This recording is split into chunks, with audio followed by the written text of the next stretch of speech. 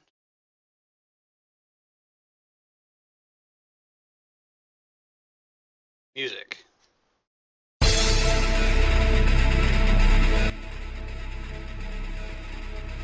Oh. Another drill comes up, kind of boxing you into this area. A ton of indigo soldiers pour out of it, along with this like nasty, ancient, old one-looking thing. Except this one has the glowing blue eyes. It seems like the Indigo Nation have found a way to enslave and control the old ones that you fought in the last adventure, the ones that were on the Nightlands. That's unfortunate. Where That's is pretty this fucked. happening? What's that? Where is this happening? I can't see. Oh, refresh. I guess everybody, if you will. Well, they're at the edge of our light radius. Actually, Oh, I so see. I don't think Jai can quite see them. Jai well, has the but- worst vision, so very good. I can give you your torch sphere back. Sorry.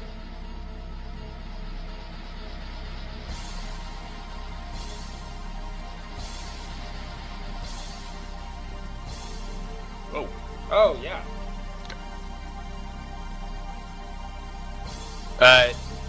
How do these indigo soldiers look compared to the previous ones? These are also kind of the same deal. They're like equipped in farm equipment and pitchforks. They don't look very well trained, but they're not afraid of this horrible thing right in front of them.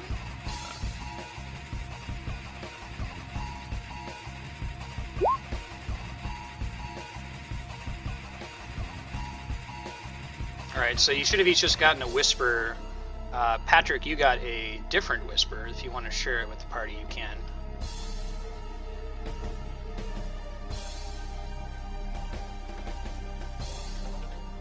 Could we turn the music down a touch? We sure can. Please keep me in mind if that's too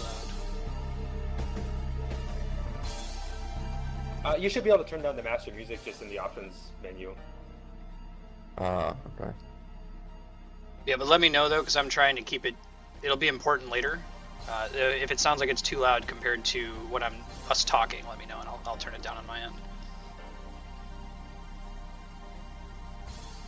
So, this thing whispered to me about Asgoth, who was that was the name of Grath's master, the traitor.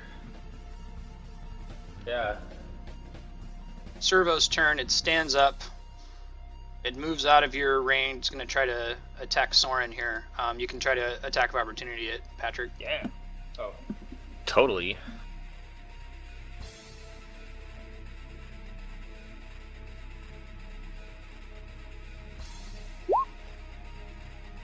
No, I missed. And you missed, but you get an sphere point. And then it's going to attack Soren, but it's been Divine Challenge, so what is that? Is it like 5 radiant I think it's damage? 6 radiant, yeah.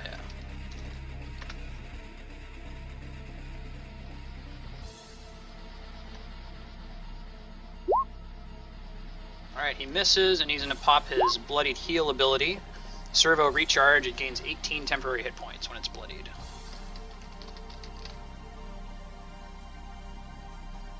Alright, it's the Treant's turn. Where does it move, John?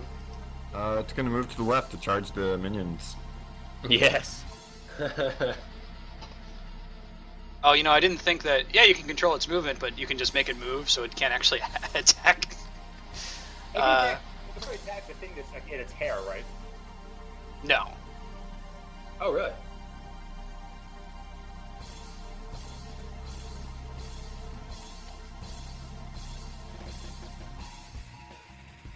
I mean, if he makes it do a double move, then it's out of actions, right? So that's what I'm saying. That's why he can't attack. I mean, he could attack it in his here if he wasn't doing a double move. That's it for the Treant. It's Lucian's turn. What do you want him to do? Let me actually roll initiative for this Handmaiden of Asgoth chick. Yeah, I think he should attack the handmaiden. Yeah, he's gonna do his caustic ramp, whatever the hell that exactly does. All right. Caustic rampart, maybe. I can't read the whole thing. Creates a wall of acid.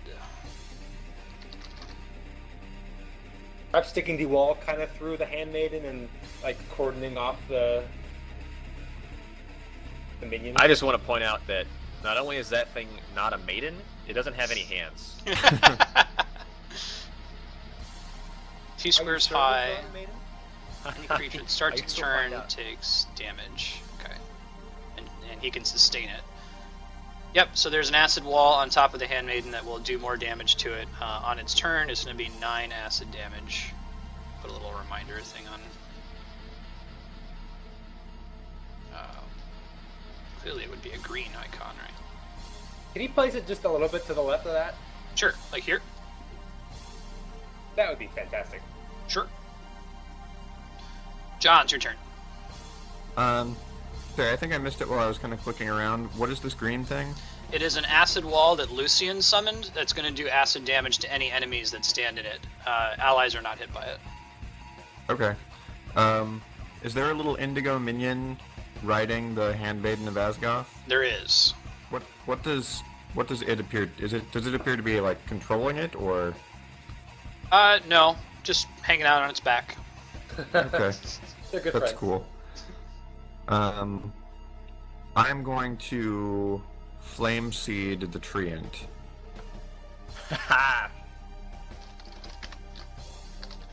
We all know that fire is good against plant type. Yeah, you get a critical hit. Super effective. So that should be... D4, so should be like...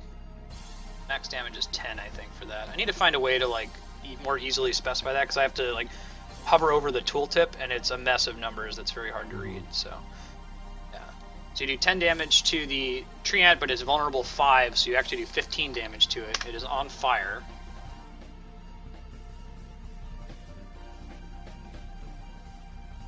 And, yeah, okay, cool. Ongoing 5 fire damage. Anything else? See here. No, I like being right where I am. Perfect. Alright, let's fix the initiative real quick. Oh no, I'm sorry, it's Patrick's turn. Okay, Gerad is going to ignore the Indigo server because he has this primal rage against these extra dimensional being god things. So he pulls a Gandalf, Sky Yuga. You shall not. Something, clearer than that. And I'm gonna move and then charge right in her face. Cool.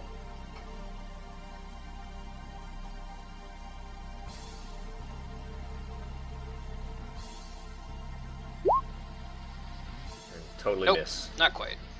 No sure point though. Awesome. Aura's turn. Oh, but then I will divinely challenge her. Ah, very good. Edit my card real quick to include her. Done. Okay. Bora, what should she do? Kill the servo. Kill a servo. And it's done. It is done. Alright, it's round 5, so let's get Sky Yuga in the initiative order here. Soren, you're going to get to go first, followed by the Handmaiden. Alright. Soren enters the Earthquake Dragon's Rage, conspicuously not getting particularly rageful. He's very pragmatic about these things. But he's going to... Tiger's Leap, so they can get a nice jump over there. Sure. And rage the fuck out of this handmaiden.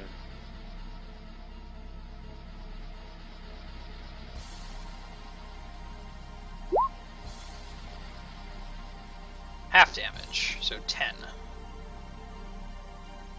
And he's going to action point. Yep. And let's... do you think a crowd of Indigoans kind of counts as like blocking terrain? I'd allow for it, yeah. Cool. Crushing charge into the Indigoans.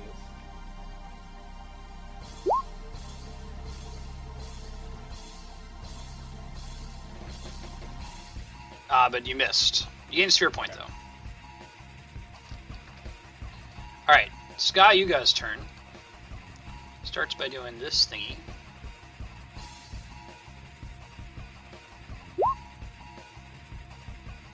Versus Bora.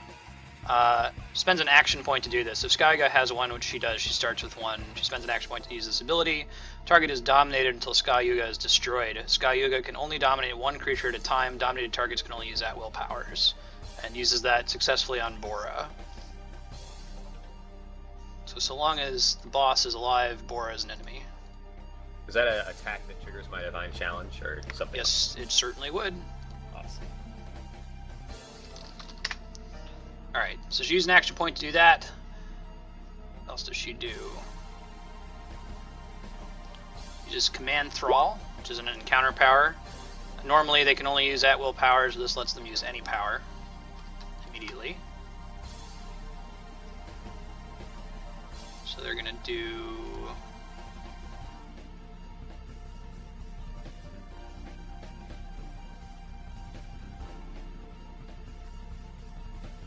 Actually, we're just going to go ahead and use an at-will power because that's the one that lets us move on the same turn. Whoops, I did not target the right person. Let's try that again. But it's still a hit for 12 damage to you, Patrick. You get to take out your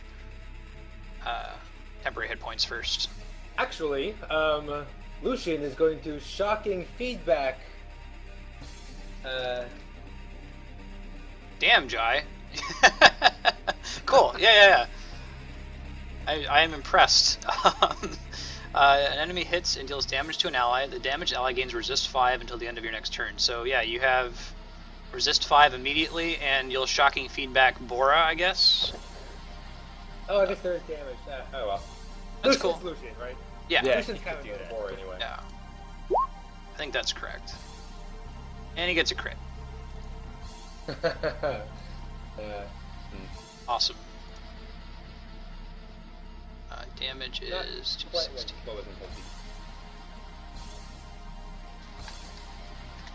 So you take your resist 5 into account, Patrick? You should get 5 more hit points now than you would have had. Yeah, I did it. Okay, cool. And that's end of the next round. So let me give you a little bonus card. We're on round 5, so it'll expire in round 6. You want to pick that up, Patrick? Cool. All right, very good. Command Thrall was what kind of action? It was some kind of action. It was a counter, I think. Counter standard action. So yeah, I think she's done. It's the Treant's turn. Where does the damage? burning? Yes, she does take acid damage. She takes 9. Thank you. What do you do with the on fire Treant? He's gonna run through the crowd, stomping minions. Okay, actually, I did forget to do something with Sky Yuga, so let me do that first and come back to it. Minor action. Birthing Vessel. Up to 10 impregnated targets die. Horrible cracking sounds are heard from their chests as newborn old ones crawl out of their torsos. The new creatures are splinters of Sky Yuga's consciousness, and she takes 1 damage for each child birthed this way. The other Indigo soldiers, like the ones that are affected by it, keel over in pain as the abominations burst from their chest. The other ones retain their resolve. It doesn't really seem to freak them out too bad. But she's going to do it to 5 of them, or 10 of them, so she's going to take 10 damage.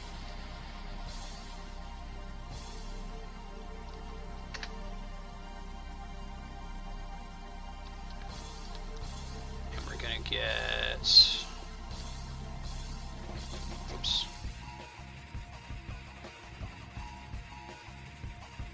Beholder other mini minions, little baby beholders, and some other stuff.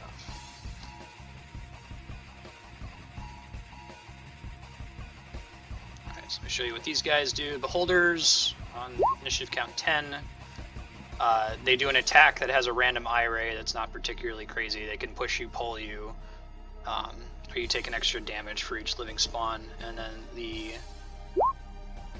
Yuga Tots they only target targets dominated by Asgoth.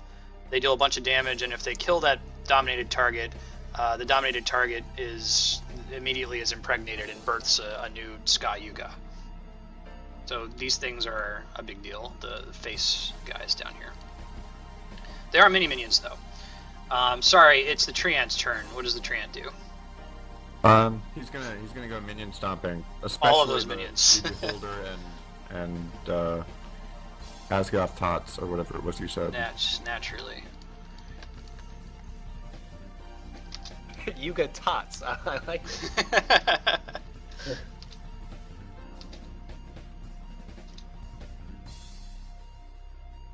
As far as he's gonna get to the next one.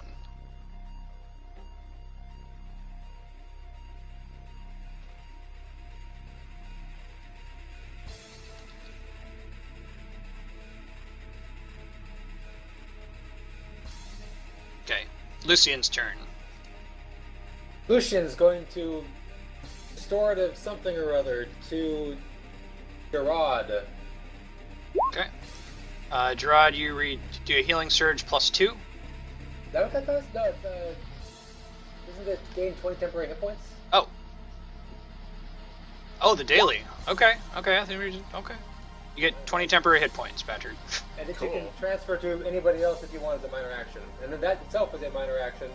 And so, I don't know, unbalancing something or other on the damned handmaiden. Cool. Unrecognized command. Missed. That's your point, though. John, it's your turn. Okay. Patrick. You see my hit points? 20 out of 3. Let me fix it. There we go. 20 out of 20. Okay. 28. Oh, nice. Yes, I have ensnared Sky Yuga's mind. Cool. What? I What? didn't. Yep. Spent your sphere point. Dominated, save ends. Very good. Wait. Power of the. What? When did you get that ability?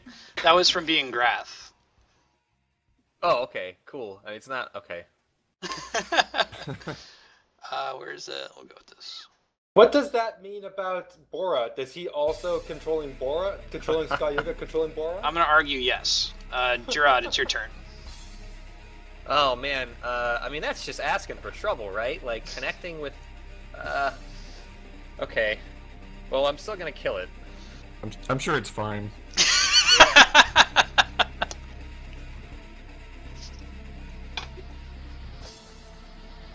All right.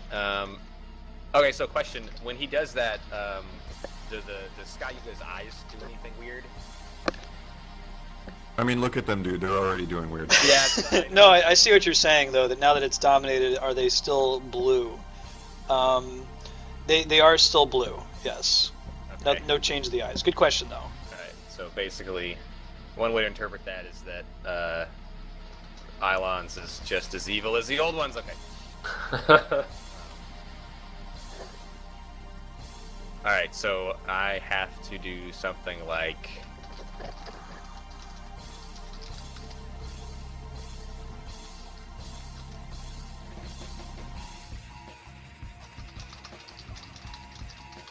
Hang on, sorry. Where's the. That's fine. Take your time.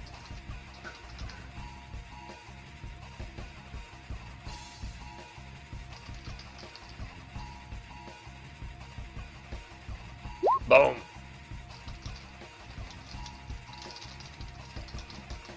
Alright, I smited it. Smote. It is smitten. Yeah, apparently with Ailonz. That's pretty good. So it's got a -5 to damage rolls. Cool. Let me give myself one of those. You got anything else, Patrick? It's pretty good. No, it remains challenged. Excellent. Bora's turn. John, what does Bora do? Oh god, right. Bora is going to attack the handmaiden. Okay.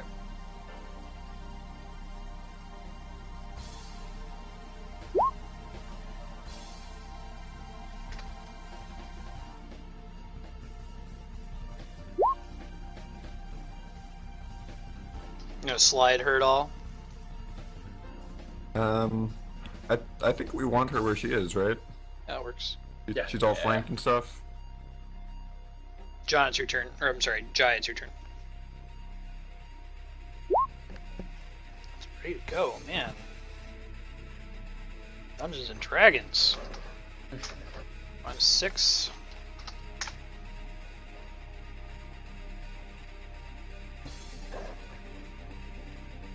You want to push it and then shift into its space, or leave it where it is? Yeah, let's leave it where it is. Alright, so normally, this would be the turn where she bursts forth some more minions, but she's dominated. So what do you want to have her do, John? It's a chance to save. Let me do that while I'm thinking about it. So what can I have her do? Like Grath, for instance, had this like connection to the mothership that he could have like broken at any time had he for some reason wanted to. Yeah. You wanna do some stuff with that? Yeah. Okay.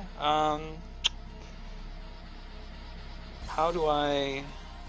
Give me like 15 seconds to think of something, because you dominating the Handmaiden of Asgoth didn't occur to me.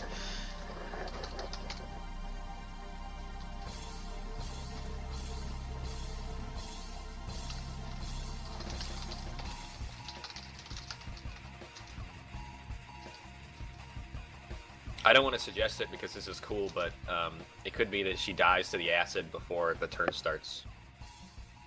I see your point. That won't... Let's resolve that. There's a way to resolve that, and Patrick and John still gets his cool thing. So, right, she takes 9 damage. She's at negative hit points. She does this. A feature of all old ones of her level of power.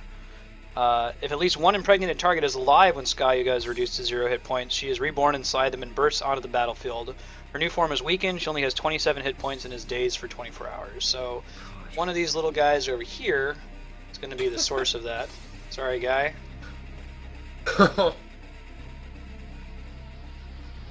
Little baby Sky Yuga. 24 hit points. So she's reborn as a dominated Sky Yuga? Yeah, she's still dominated. Her mind, her consciousness transfers into the rebirth target. Yeah, sure. So you're trying to like communicate through the network to Asgoth, basically, or what are you trying to do exactly? I'm trying to cut off her connection to Asgoth. Gotcha. Because like Grath, for instance, was only able to like communicate with Asgoth over long distances because of some like basically one of the cubes. Yeah. But this one, right, I'm with you. Okay, you do that. She loses the connection to her mother. You hear this horrific otherworldly scream, and her eyes are no longer the deep indigo blue after her connection is severed. Nice. She turns on the indigo soldiers, and they have been, unflappable up to this point, but they freak out, and they're looking like they're trying to run. Now that her connection's been broken, we don't, have to do anything more to her. I mean, as the Vardaskar have been saying, the monsters aren't necessarily bad things, and this one's clearly had, a rough life. What if they just, let it be? Does the Treant do anything? Yeah, the Treant's gonna try to off the remaining soldiers. Okay, it's done. And at this point, I'll consider the combat ended. You guys can do whatever you want with Sky Yuga, the one soldier that's still alive, and the Treant is essentially dominated, so. Nice. Loud as shit. Let's turn that down next time. Okay. I like my tree burning druid character. Yeah. Alright, so what do you guys do? We have to kill it. We don't have to kill it. There are a lot of things we could do. Like not kill it. Is it still like talking into our minds? Like, can we communicate with it? You can try to, yeah. What do you want to say to it? We have to kill it. It's gonna listen. I've been with these guys, and by me I mean my ancestors.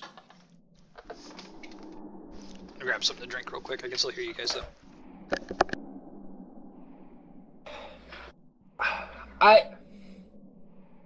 Soren would like to communicate with this. I mean, what an opportunity. Yeah, for them to take over your mind. Or for me to understand such an alien mind. Think of the thoughts they had. Think of the total, like, the insights that they might have into existence. We should study them. We should make communications. Think of it. We could be the first people, apart from the Indigons, to. And look, I know it didn't work out great for them, but like it could work out well for us to make contact with them and perhaps like start the beginnings of a new peaceful like community. You guys ever see that episode of The Next Generation where they capture the Borg drone and then have to make the decision about whether or not to use him to like infect the rest of the collective? Yeah, Hugh, yeah.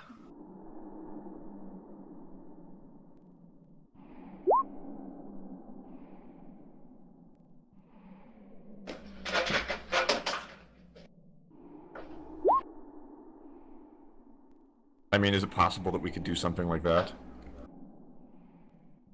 I'm an ideas man. What are you trying to do, Borg Collective style? Say it again, sir.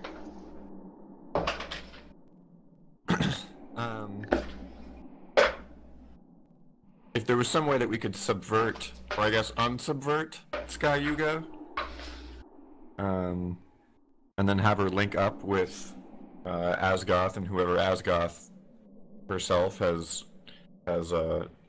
melt down to.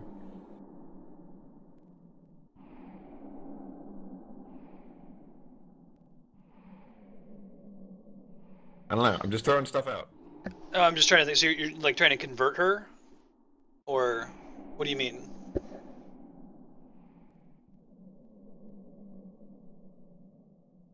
No, I think he's just trying to figure out an in-universe way to apply that idea, which maybe is not possible. That's what he's mulling it over.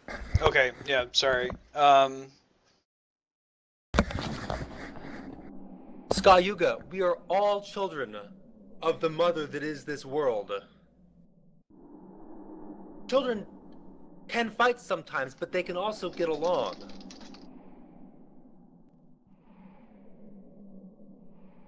So what would you hope to do with her, Soren? Would you want to, like, put her somewhere on the Mushika if you were to keep her alive? You're gonna try to get along with her?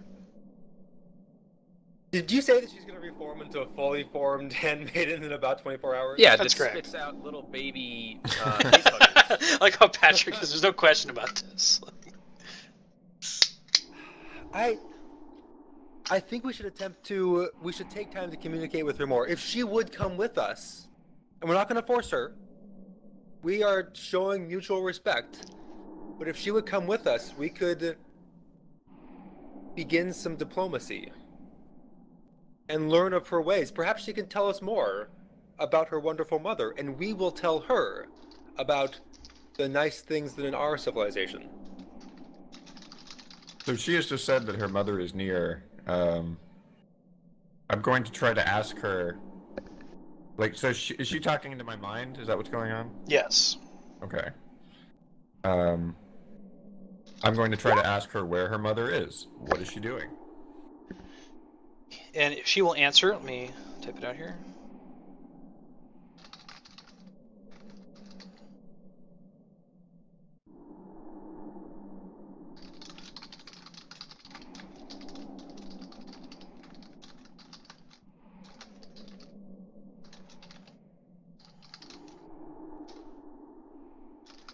But yes, Patrick, we need to kill the fuck out of this thing.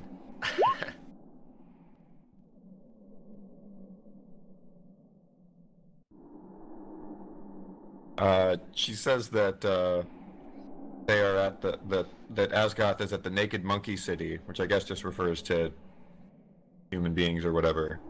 The Zealots City, where we ride and worship false gods. Oh, so if she wants to come with us, we're going there. Oh dear. Interesting. So, Skyuga, you have also come to the conclusion that they are false gods? If you'd like to talk more about this, I actually wrote a treatise on this topic. And I think we could have a very interesting conversation about it. She succeeded on her saving throw against John's domination. Whoops. I was I don't know wondering if if you I was can going read to come up. Skyuga, but I could read it to you.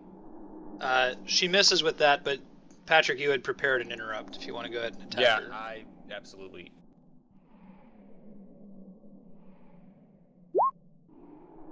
Yeah, for sure. She tries to fight back, lash out at you once the domination wears off. There goes diplomacy. For Soren. Bora goes back to normal.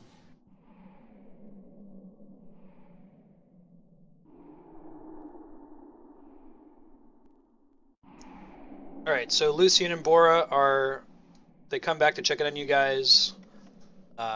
This is unexpected. You know, you were thinking there'd be a purple worm out here. Instead, you ran into the Indigo Nation. And you know that they're not only enslaving monsters in the Nightlands, but also old ones. What do you guys do? So Well, these drill vehicles, are they? How do they compare to the Mushika in terms of their technology or like oldness? They look brand new. The Mushika is much more capable. You know, like I don't know if you'd be able to get in these and do much with them from here. You could try to, but your question was, is the Mushika older or the same age? The Mushika is way older. It's all rusty and torn up and battle hardened. These look like they just came out of a factory. So I mean, do we think that these gizmos came from some sort of a mothership, or have they been burrowing? Like, in other words, did they come from somewhere close, or do they look like they're like long-range vehicles? They look like they're long-range vehicles. Not somewhere close. We should... I presume there's like a door that these guys came out of, yeah? Yeah, for sure. Can we go like poke in and take a look? Yeah, sure. You go in the room, you see a bunch of alien-looking consoles. Alien, not like, you know, outer space alien, but you don't recognize them. They don't look like the kind of technology that you've seen on the Mushika. Mm. Mushika's a lot of like, you know, mechanical analog technology. These are like touch screens and things like that. How does it seem like it takes many people to pilot one of them? By asking that, you mean Soren's like pounding on screens randomly? Well, no. Like he's not gonna just go like pushing buttons. That would be crazy. Do you mean like, are there lots of chairs around? Yeah, I mean, facing does it seem like screens? it requires a crew of 20, or it's like a person can do the piloting. There are 5 seats around the area, but there's one in the very center that's kind of facing outward. There's still a screen that's lit up that shows a video feed of what's immediately outside of the drill. Because it's pretty cool that Mushika can go back and forth on its little railroad, but this thing can go anywhere. Oh wait, when we killed Sky Yuga, did she pop out of the other guy? Was he infected? No, she only gets rebirth as a daily power. Okay, got She has to get away and survive to get to use it again. So we still have one Indigo Nation person we can question. That's correct.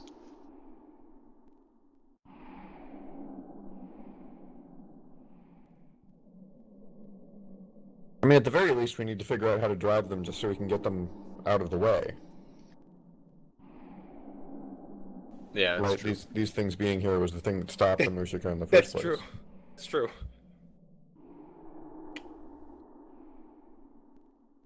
Wait, what the fuck is up with this ladder? Like, there are ladders in the middle of the Sure. The ladders go straight up. They lead to some hatches at the roof that have blinking red lights on them.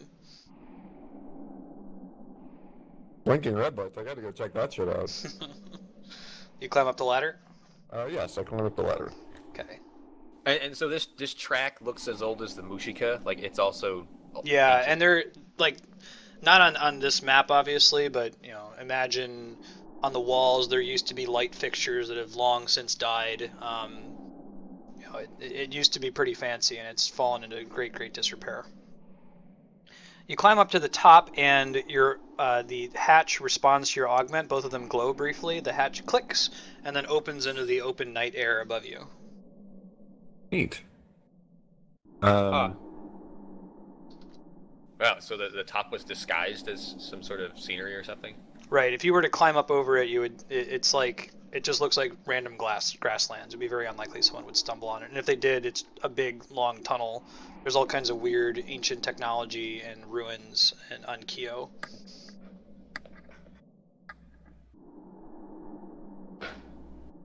Any like landmarks visible in the distance? Very far on the horizon, maybe a day's journey, is the capital Opalin. So that's like the alternate route of how to get the Mushika there for the party that doesn't figure out how to pilot and drive these 5 awesome like burrowers. It's that it's quote unquote night or dusk. Kind of the vision you see there. Cool. Very cool.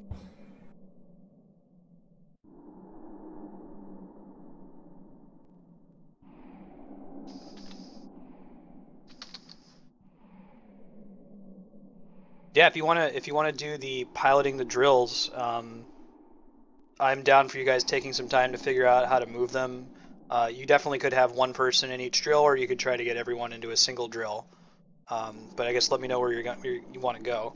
If you don't have a map for something, you're off the rails. So we'll do whatever sounds cool. That makes sense. I think we just want to move them out of the way so we can get back in the Mushika. I agree that we should move them out of the way so that most of us can get back in the Mushika. Okay. Do you do anything with the Indigan guy? Is he like back to his senses, or is he still all blue-eyed, like bizarre?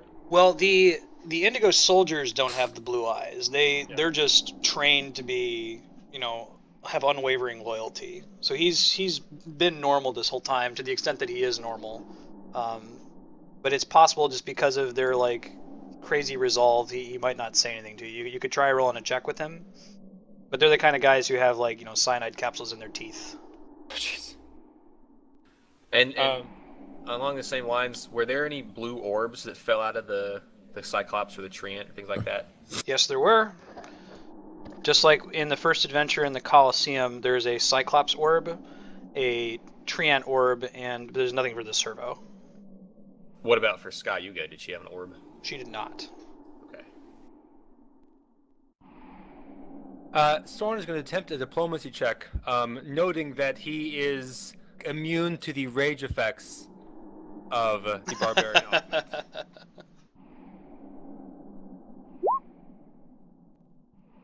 What do you ask him? What's going on? What you doing down here? Also, by the way, we are friendly. You can talk to us. You can come get some... Are you hungry? You want some lunch?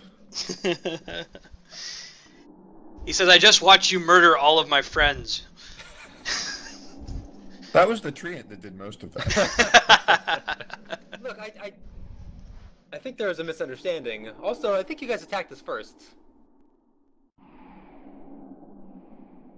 What are you doing in the Master's tunnels? We're just going to the Orangian Nation. We're just going to Opalin. This was a like easy way to get there.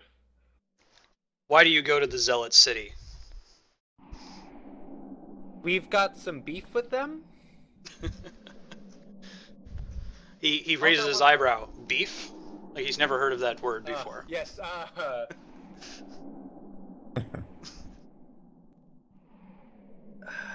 we have issues that we need to bring up with them. They have disappointed us. We are upset with them, and we need to go talk with them. Also, I would like to go visit my parents. He spits in your face. Gerad asks him who his master is. I think that's a sign of respect in the Indian nation. Indigo It's Nation. a cultural thing. He says his master is the God King Curiosity. I'm gonna sidle over to Lucian while these guys are talking, and in kind of like a stage whisper, say, like, we're wasting time here. We should just kill him and be done with it. Lucian nods and kills him. Okay. He turns to face you. So are we taking the drills or what? What's the plan, guys? I think we have to take one of the drills just to study it, if nothing else. Perhaps we can present it back to the Amethystians and they can learn the technology. Also, it could provide some tactical advantage as we come in from multiple locations. And do you see how cool this thing looks? Well, we'll say the Mushika is really big. It is. You are able to fit it into like a hangar on the Mushika, so you save one of the drills. The other ones you just kind of move out of the way. Do you try to continue, like, so are you going to try to pilot the Mushika the rest of the way, or are you going to try to go overland? What's your plan? I think we should pilot it, right? Yeah, This yeah. thing's faster than going Yeah. over land. Agreed. Cool. So you go back into the main chamber. No memento. Music. Lucian's a cold dude. You're just now getting that? Also, you're the one who suggested just kill the guy. Yeah, I was just trying to intimidate him. I was doing this whole, like, good cop, bad cop thing, except we were both bad cop, and then Lucian was, like... Extra super bad cop. He Alright. doesn't get the shtick. You're back in the control chamber.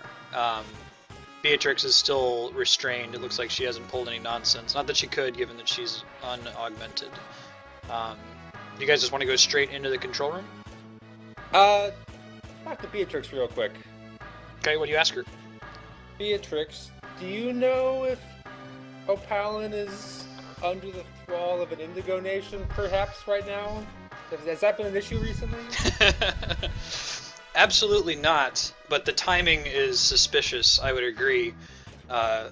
They're invading just as I had taken most of my army to try to claim Rubicon. It's probably that bastard Diamond set this whole thing up. Maybe he was working with the Indigans.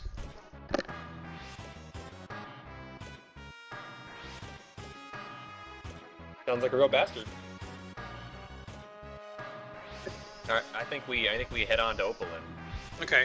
She reaches out to pause you as you go. She says, wait, the way that Opalin is built, Mushika will actually rise up into the center of it, like it's the main palace of Opalin when it's not, burrowing around underground. And that would be a very not stealthy way to approach the city, having a giant castle rise up from under the ground. So if it is under siege, you might want to take a stealthier route. There is a secret tunnel that will take you into the prison area, which I know you were looking for the Vardascar love. I have as much interest in reclaiming my city as you do in whatever you want in my city. So you can choose either to burrow the Mushika directly up, or take the stealthy route she mentioned, the secret tunnel that leads into the prison. Let's absolutely do that. So we can basically burrow there, and instead of rising up, we get out. Climb up underground. some other, there's those little hatches all along the track.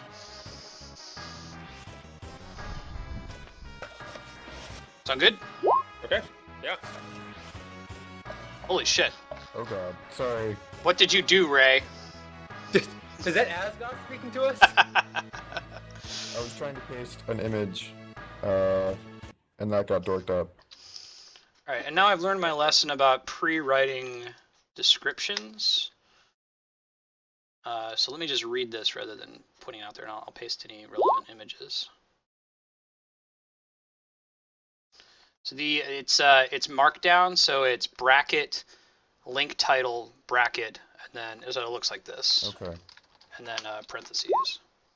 And so put the name of the link in the brackets, and then put the link in the parentheses.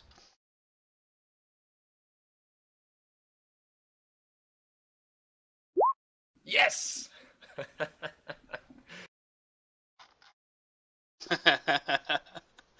Secret tunnel.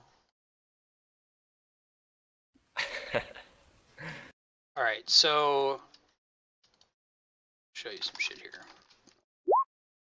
You do that. You take the Mushika as close as you can. You get up. You climb up the ladders to the open air.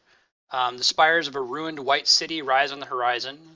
Most nations settle in the ruins of past civilizations. They just pick anyone they want, but the Orangians have always been picky.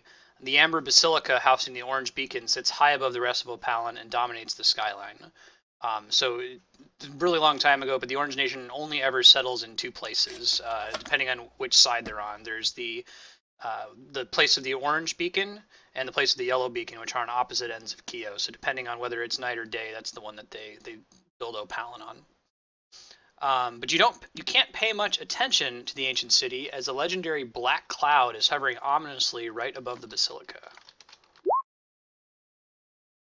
A legendary black cloud? It has become gossip and myth and tale in every tavern. Everyone's freaked out about what it is. The tales of minstrels and gossips are always exaggerated, but the cloud is truly frightening to behold. You can see the broken wall leading to the secret tunnel, across from the basilica that you discussed with Beatrix on the Mushika. It should lead into the Opalin dungeons.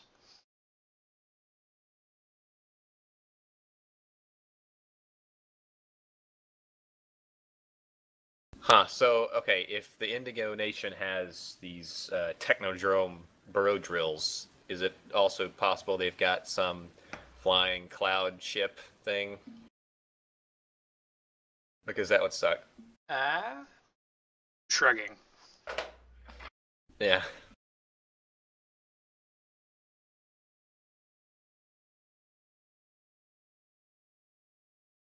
And they're invading the entire light side of the world with their old one domination. Gerad muses.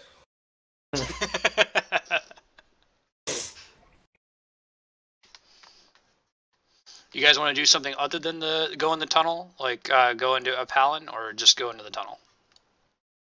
Let's go in the tunnel, I guess. Yeah, let's go straight there.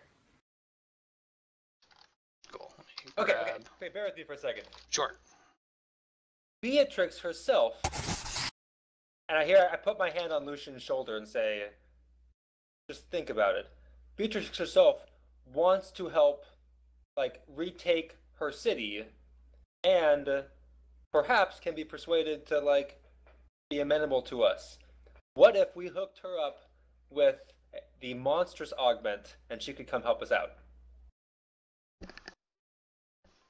Lucian looks at you for a second and then makes an Obama not bad face and nods. Said, but we can put her down if we need to, right? He's asking if that's acceptable. Yeah. if we need to, but I'm sure Beatrix would prefer it not be necessary. And we can work things out. Isn't that right, Beatrix? She nods. She really wants. She's pissed that she's been tricked, and she wants to take back her city. Yeah, so she now has the Dragonborn abilities of the monstrous augment. Let me relabel her here, and I'll paste her in. Great. Well, I'm glad that we're on the same team now. Perhaps later we can talk a bit about your religious dogmatic fascism. But sorry, later on we'll get to that subject. For now, I've got a few thoughts on that, but for now, same teams. Music.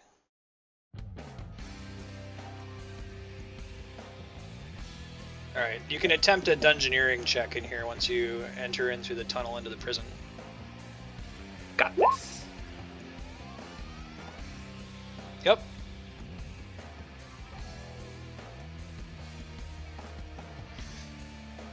So anyone who beats the DC of 16, you're familiar with this style of prison. It's common across Keowan ruins. Oh man, Patrick, try to since you got a critical success. If you can think of something that would give you an advantage knowing about the dungeon, let me know later. Anyway, this style of prison is common in Keowan ruins. It's intentionally separated off from the rest of the city by a long bridge. The bridge can be dropped to quarantine the prison in case there are ever problems. You'll know the route to the bridge when you see it. So if you reach a fork in the path because you succeeded, you'll know which way goes to the bridge and which way goes deeper into the dungeon.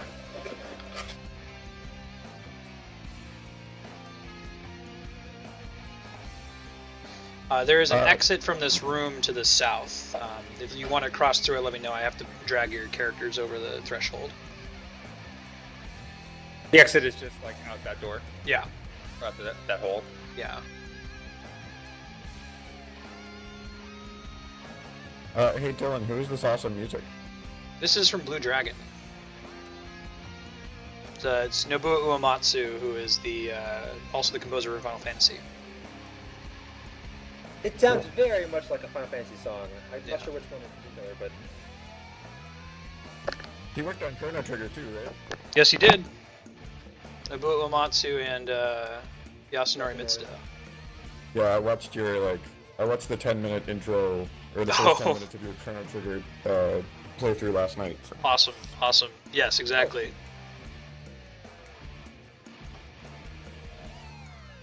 So, Jai, you're out in the hallway. If anyone else wants to go down through the hallway, or if you have anything else you want to do, let me know.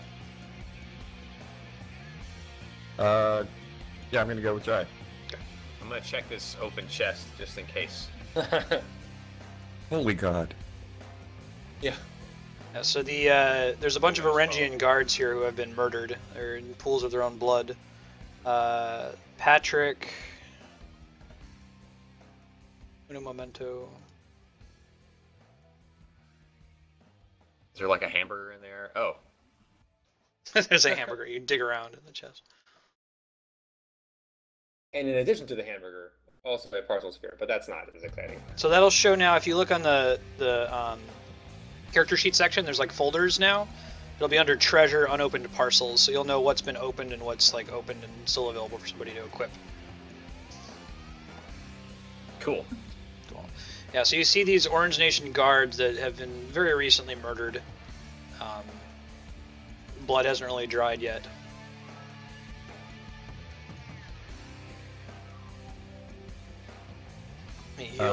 Can we tell what happened to them?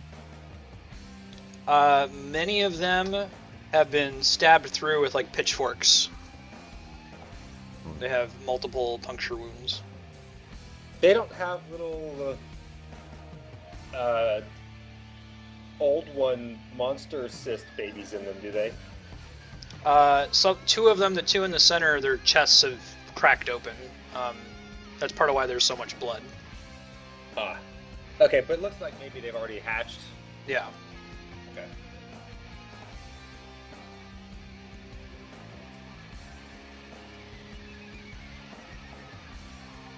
You guys are welcome to move around from here. There's an exit over here, and another cell here. Take a peek in the cell. Okay. While they're in the cell, I see what this handle thing does. It opens and closes the gate, sealing them in while they're in the cell. Oh, here, I'll drag you in there. One sec, Jay. There you go. So you only see one on the map, but imagine there's multiple beds here. If you guys needed to rest, this is your place to do it. It will take time away, though, from your search. Right, let's just rest right next to all of these dead guards. I assume that on your Mushika travels, you already rested. Everyone's healed back up to full.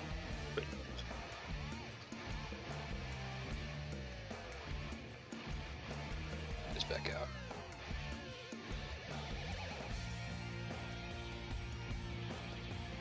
out. Carry on. Cool. You want to scroll down here.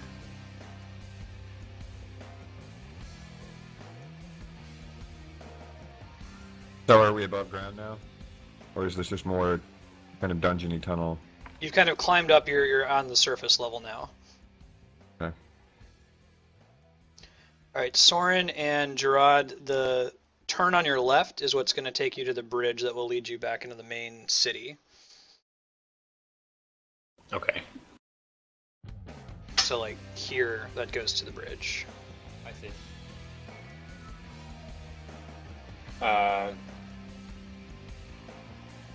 Is there any like activity down here? Is it all pretty quiet? It's literally quiet? well, do a perception check. Thought you'd never ask.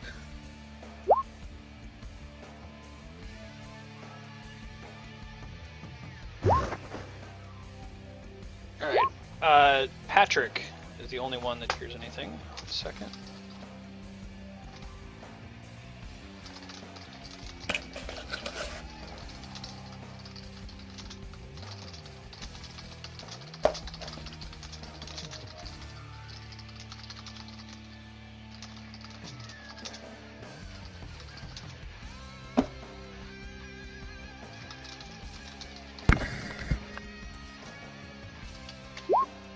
Okay. Oh god. I think I hear something breathing, guys. Gross. Is it me? maybe no. That's also gross. Maybe, No. Maybe down the bridge here. It might be big. Huh. Well, it seems like the way we probably should go, so let's go over here first. Checking for like chest bursters. Nope, their chests have already been bursted. The switch on the wall there doesn't work. You could try to force your way in with a thievery check. Well, sneak your way in with a thievery check, or you could. They're like rusty, so any of you could do a strength check trying to bust it down. Did you see the athletics check I just made? Holy God! Nice. He doesn't even mess around with thievery. He just busts the shit out of that door. You bend bars and lift gates. Yeah. All right, do you go through? The door's open. It made a really loud sound though that reverberates across the dungeon walls. I'll like hold it open so it doesn't close on us. You guys go check it out. I draw my battle axe. Okay. Or hammer. Pull you guys through. You're waiting outside, Jai. Yeah, I'll just Whoops. hold the fort, so to speak. All right. There's another door in the back and another chest in this room. Iron Maiden. Excellent. Excellent. Execute them. Bogus. Be right back, crying cat. Yeah, I'm gonna go to the restroom as well. Be back Okay. shortly.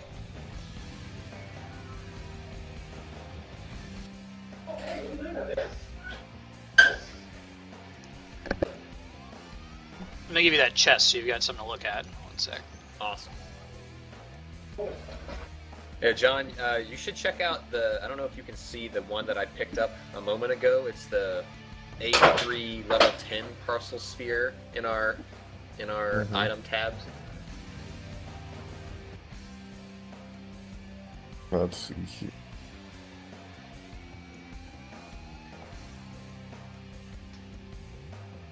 Alright, here's the next one. Alright, I'll be right back.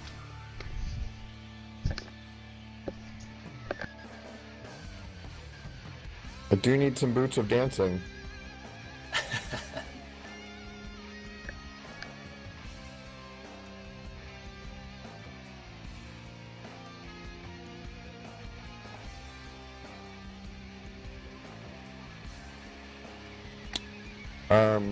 Yeah, were you calling my attention to anything in particular, or?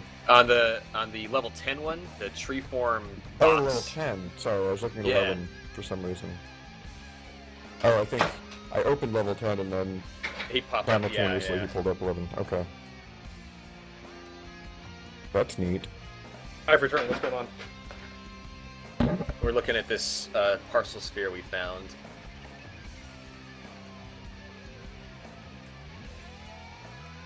And also, I was telling John about the level 10 one that I found that does a pretty cool thing. Turn into a It sounds tree? like, yeah, you turn into a tree and can exist for another cycle. But you have to you get to watch what happens on the Nightlands wherever you tree yourself. And Oh just my hope God. you don't get night landed. Yeah. So that's a pretty cool way, actually, for a character to continue in the next cycle. Yeah, and maybe be corrupted by whatever happens to him. Yeah, I found that item just looking through Wondrous items to include in a treasure parcel. I was like, wow, that has really cool implications for this universe. So. Yeah. Cool. I'm back. Anything else in this room or the next room right after it? Is there something in the room right after it? Yeah. Take you up there. Yeah, let's go in there. Ah. All right. You see a woman shackled to the wall. She's in blue robes and has a green hat.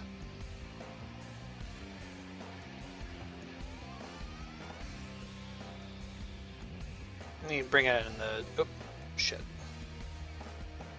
Bring in the torch sphere real quick so that. How does she look? Is she like beat up? Is she okay? She's pretty beat up. She looks up from the shackles that she's on the wall and says, "Are you here to help me?" It depends. Were you put here by a person named Mr. Gray? Oh God. He's not in the room. What do you guys actually say to her? Yeah, we say, does she look augmented? Can we see that? Yes, she has an augment that looks familiar to you, Patrick.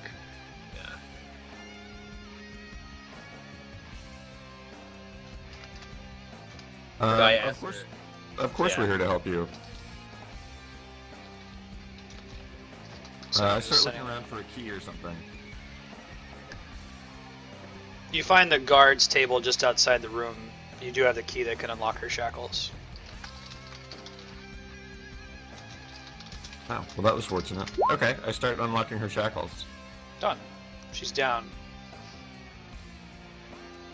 Why are you here? What's going on? I've heard lots of ruckus outside. Guys, it looks like someone, the Indigo Nation is attacking the city, and we're here to rescue Vardaskar that's held. Who captured you, and how did you come by that augment? I found the augment as a child. I was exploring around near the edge of dawn. My parents wouldn't allow it, but I did it anyway. It's been more of a curse, really, than a blessing. But, I found out soon after, and she looks at you with her eyes twinkling. Wait, are you one of the deceivers as well? I am. She says, then you know the persecution that comes upon one of the bearers of these augments. I grew to hate the Orange Nation because they always hounded me, trying to capture me and question me. So I rose up in rebellion against them. But even with, remember the Warlock augment is a Lightbringer augment now as well. She can make avatars. Even with my avatars, they were able to overpower me. And I've been in this cell for months now, just trying to find a way to escape. For some reason, they chose not to kill me when they had the opportunity and take my augment from me. They instead choose to torture me and keep me in this dungeon to rot. That's mean.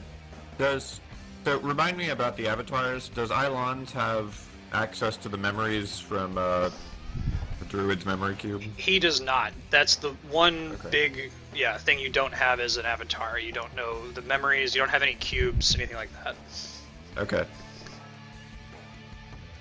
I guess the way to think about it is if it's combat mechanics or like skill checks, then an avatar can do it. If it's like a flavor mechanic, like the life form cube that lets you commune with things, or your memory cube, that you cannot as an avatar. Okay. Cool. So Ailonz doesn't really have any idea, like, the scope of what is happening right now. He probably knows who the deceiver is. You already referred to Gerad as Flint's son. So that's pretty common knowledge. Most people don't believe the Orange Nation's take on it, that they were evil. They appreciate them for having brought truth to the world. So you can recognize that this is Amelia's daughter, basically, and that might inspire respect in Ailonz. Okay, I like it. Well, I asked her to join us. if only to get out of here, but maybe in our quest as well. Yeah, she says, of course. Anything to take them out. You said that the Indigans are here? She looked really confused. We were attacked by the Indigo Nation with some advanced technology on our way here, and it may be that they're sieging the city. I asked her if she held down here with anyone else that she knows of. She said there was a Vardaskar that was kept here elsewhere in the dungeons, but around the time that she was locked up, he was brought into the beacon chamber where the orange beacon is. He looked like he had been tortured himself to the extent that a Vardaskar could be tortured. She's Amelia, right? So she remembers that the Vardaskar is Love. The mask is cracked. She hadn't seen him since his mask cracked, but she recognized it from his appearance that Love had been moved to the beacon chamber.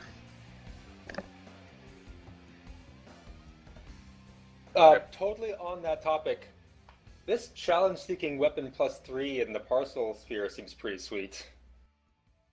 Yeah, if you want it, take it. Damage when you hit enemies at max hit points. I feel like that's sort of something that could work pretty well with the Barbarian Augment. Yeah, go for it. Do you want to try plugging it into your character? Like, you should just be able to go into character sheet, inventory, change your first weapon from the lifesteal or battle axe to the weapon, and change the dice. Let me know if you have any trouble figuring it out.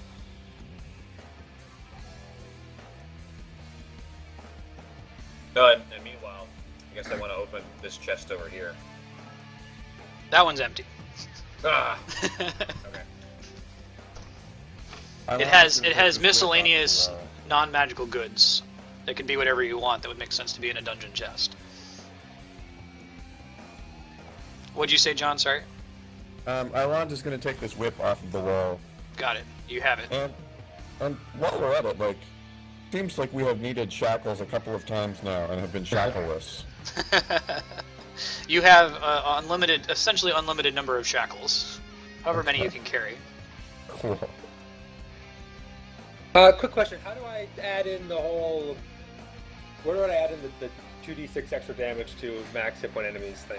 Let's put that in. Is that just what it is whenever you attack with it? You do 2d6 extra damage? To enemies that have max hit points. Okay. What I'm going to do, you have a trigger thing. It's a power that will give you a whisper reminder whenever you attack, so I'll just add it to the reminders. It says, hey, if it's at max. Okay. Here.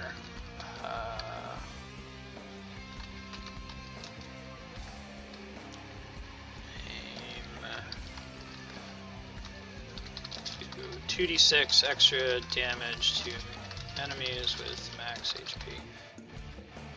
Yeah, so just try like attacking anything after you close out of the... You can attack Bora, for example.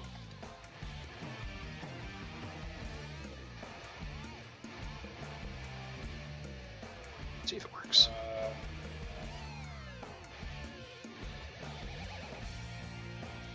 Unable to find a character with name you. Can you paste the message you just got in the chat? I'll try to resolve this quickly, guys. Sorry.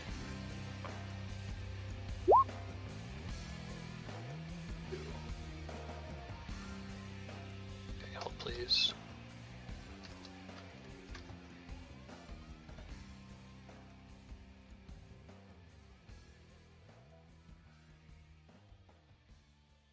Oh, I think I know what the problem is. Here, try it now.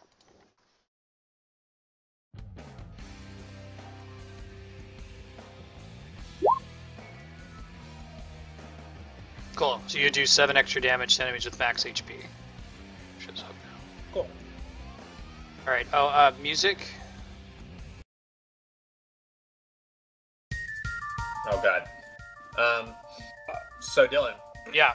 With regard to my very good dungeoneering check before, if I want to look for a secret passage like they typically put in these sorts of dungeons, Lucian trapped Gerad in dungeons a lot when they were little. Right, of course. You learn how to look for secret exits. So I don't know if there is one that's convenient to the story, but if such a thing exists, I'm looking for it to sort of sneak up on or get around whatever it is that triggered the music. Okay, very good. I'll come up with something for you here in a second. As I presume, like, you guys are coming out with the new warlock person, I kind of overheard what was going on in there, and so she starts to walk towards the, like... You hear it, yeah, you hear it. So I didn't mention this, but you hear a loud crash as the entire wall of that side of the room breaks open, so I'll bring you into the room as well, Jai. Okay. I just want to kind of film the warlock that, hey, by the way, the Bishop Regent that locked you up is kind of hanging out with us right now, but everything's going to be cool. So don't be surprised. I think she's got bigger things to worry about at the moment, but good call.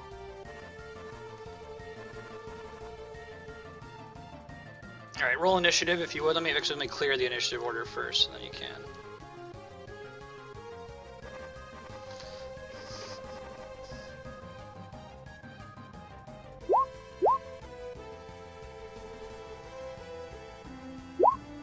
I think that it identified me with the torch sphere for some reason.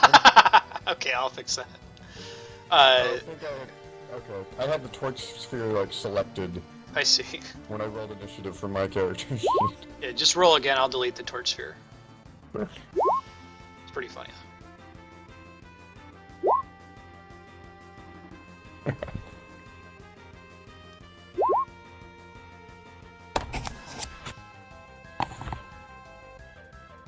Okay, and then you go in. So this looks like one enemy, but it's actually 3 separate entities. I'll explain how they work here in a second once the fight starts.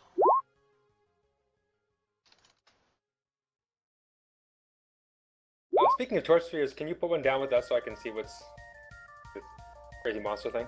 Yeah, sure. Ah. Ugh. The wet nurse of... And that stealth check would be if you had tried to turn the corner. Because, like, the way it turned out was that if you walked right up to that corner, you would just see the stealth check at the moment where you could make out part of her tentacle. She'd be like, oh shit, stealth check. Okay, and then if you failed it, she's aware of your existence and busts through the wall. So, stealth check is no longer relevant. Let's get rid of that. Tell you what, Patrick, what would you like to use, like, dungeon secret tunnels to do with this chick? No, it's too late now. Well, no, because all I did was start the music. Like, I'd be okay with you using it to maybe find a way to get behind her. If that would be something you would be interested in doing, or at least tell you know how to get behind her if you want to. If there's a way from the room we were just in with Maria to get around to the back of the wet nurse, which I'll point out is probably not a nurse, but looks very wet. So, yeah, like if I could get behind it as a result of that passage, or unless you have the ability to do that at some point in the fight, that would be cool. Yeah. Now, her eyes, the dog eyes should be glowing blue, but I fucked it up when I re-uploaded it, and it looks like they're the normal sprite. So just imagine that they have the same blue indigo eyes. They're still dominated by the indigans and all that fun stuff. Behind her... Where did this sprite come from? This is from Castlevania Symphony of the Night. Okay. Yeah. There's also, you probably won't be able to see them, but there's a bunch more Indigo Nation dudes behind her.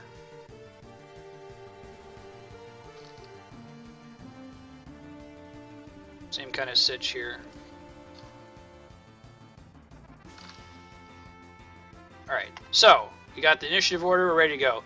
Zook is going to go first.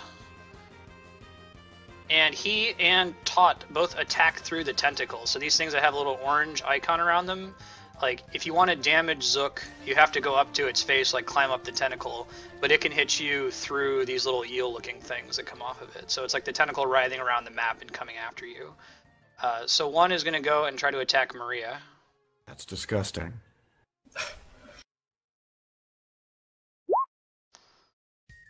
Rope, and it's a hit for 7 necrotic damage. Oh.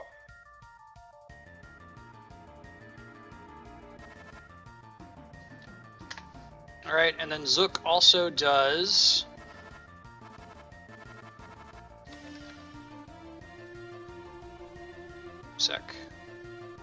That's what I think it is. Yeah. So minor action, Bountiful Teat. Reduces its own hit points by 7.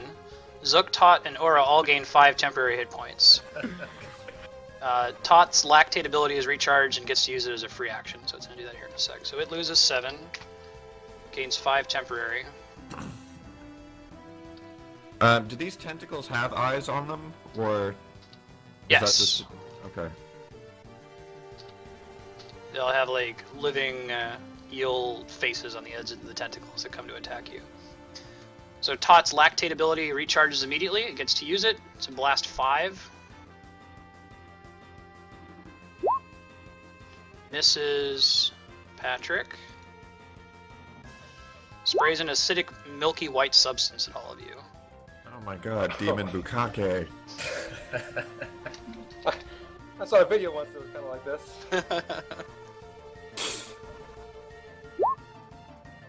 It looks like it only hit Maria. Oh, I didn't get Ailonz. 1 sec.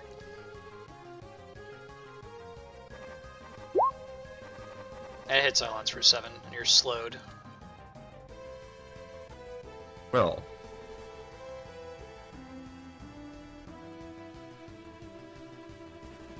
Alright, and then that was Zook and Tot. It's Soren's turn.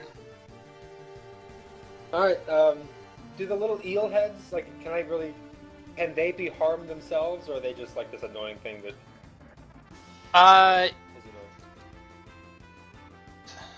Oh, I'm thinking.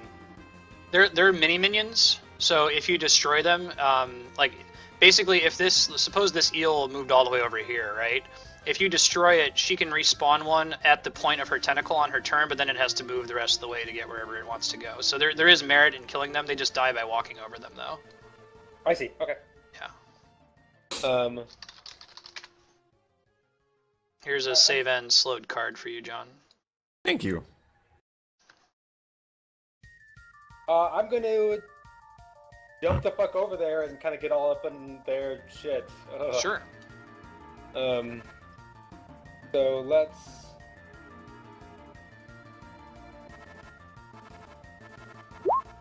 use the ballet and leap like I never leaped before. Yep.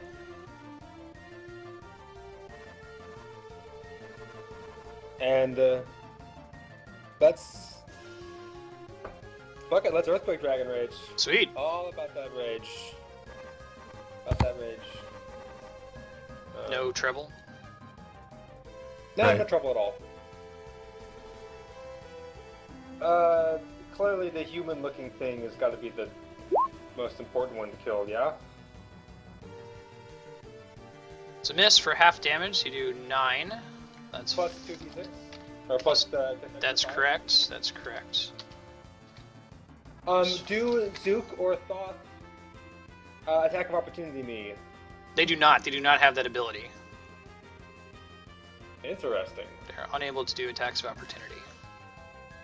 Alright, whenever an enemy hits you... Okay.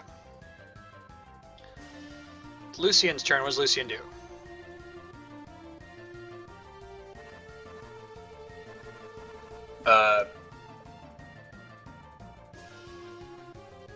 Just have him smack one of the bears for now.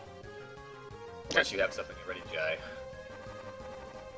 Oh, no, sorry, I haven't... Yeah, that's...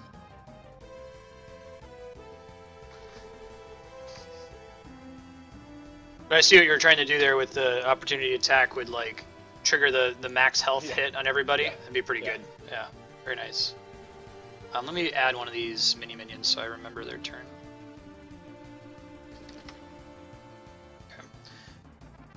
Alright, did a decent amount of damage to Zook.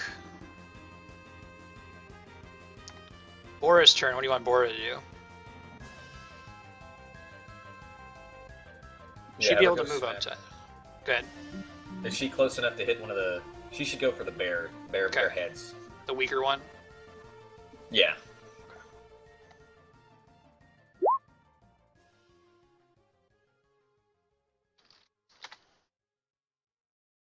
Nice.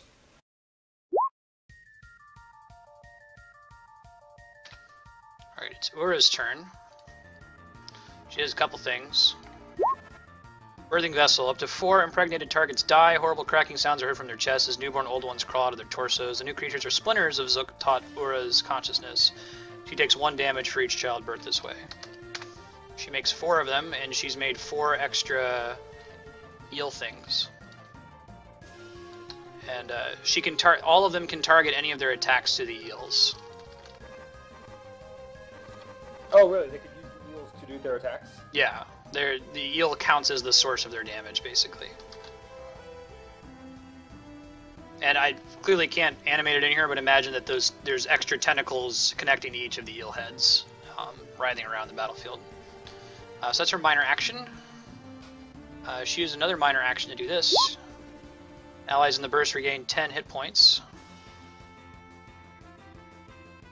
She gets, I think she just goes back up to full. Oh no, she's not, she's less than 10. You get plus 10. And Tot is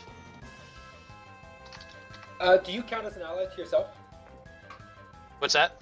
Do you count as an ally to yourself? That was the intent of the, yeah. Okay. She and allies recover 10 hit points, right? Yeah, and just for funsies, did it recharge or not? It did not. And she'll use a ranged attack on Gerad. Now she's using a ranged attack while she's in melee with you, Soren, so you get an attack of opportunity against her. Yeah, let's do that. You take 13 necrotic damage, Patrick, and you've got ongoing 5 necrotic. Oh my god. I appreciate your descriptions of these abilities. Thank you. In some ways, and in other ways I do not. And you can pick up this ongoing 5 necrotic thingy.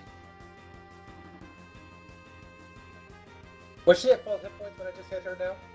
Had she healed up to full? She was so close to healing up to full, but not quite. Sorry, but you do 12 damage. Got it. Cool.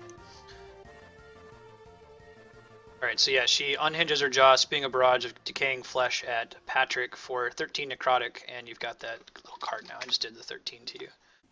John, it's your turn. Alright, I'm going to hit Ura with a flame seed, hopefully. Cool. Do you have the sphere points to make it happen? Guess not. Gain a sphere point, though.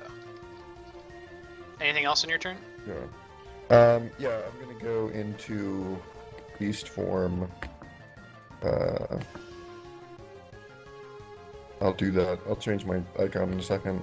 Okay. And then I'll make a saving throw. Oh yeah, there's a saving throw button. Convenient. Oh. Okay. Nope. Okay. Beatrix. Imagine she's a dragon lady. She moves up closer and at least takes out this tentacle, so it has to respawn one. Cool. She doesn't have any ranged attacks that can get her close enough. She's way in the back. And Patrick, it's your turn. Alright, I'm gonna run up an eel.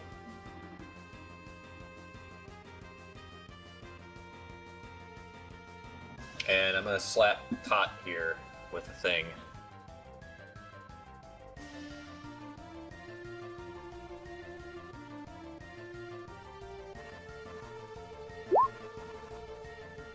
Ah. Nope. Guess your point, though. Alright, well then I will divine challenge Thought, I guess. Thought? Okay. Yeah. That's my turn. Okay. So these are all stacked sprites for me. So like the health is actually an invisible thing that I put over top of the sprite. So I have to like click around and find it. There it is. Okay. Alright. Zook does some shit.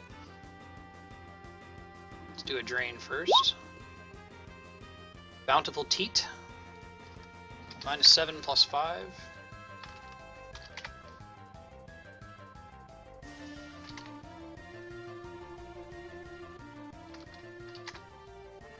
Lactate's gonna charge.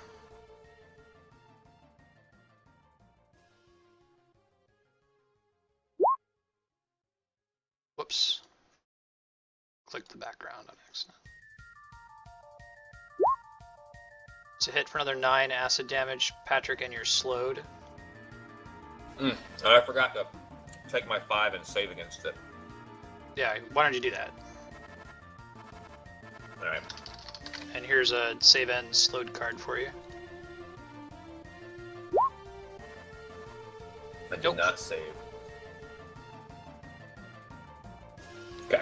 And then Zook is also going to do this, Fear Blast. Misses, so does moan, tilts its head like it's going to howl, but instead unleashes a feminine moan. Critical hit against Soren. You're pushed. Oh wait, that didn't target you again. Sorry, I've got so many sprites stacked here. I have to be really careful what I click. There we go. There you go. Miss Soren. And Gerad. Misses everybody. But yeah, gross feminine moan.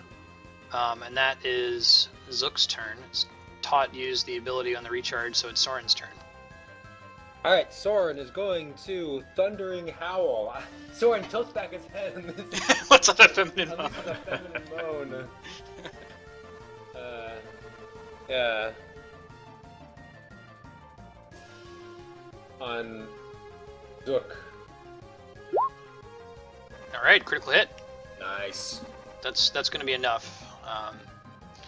So give me So 1 when I hit second. the other guys, I probably do 3 extra damage to them because they're not all of them, I guess. But Thoth was at full hit points. Yes, you do. You do extra damage to Thoth. So what's the damage here? Each enemy in the blast takes 4. Force movement, I didn't specify this in one of the auras, but this creature is so large it can't be force moved, so force moving just does damage. So it does 4 damage, and then you do 3 extra damage because it was at max hit points. Which probably should come out of the 10 hit points. Oh, you're right. And do you do anything else while I'm fixing that? That is all I can do. Unless, wait, no, I took out an enemy, right? So, I killed a dude, which lets me do something cool. I have all these abilities on my sheet. Yeah, I'll look too. I think it means, oh, it's a whirling lunge, I think. Yeah. I can shift 2 squares and deal some damage to a nearby enemy. You did just enough damage to deplete Todd's temporary hit points, by the way, so it's still at max. Okay. Okay, let's do it, Todd. Okay. So you do 15 and plus 8. Okay, sweet. Cool. It's the mini minions' turn. They're moving up.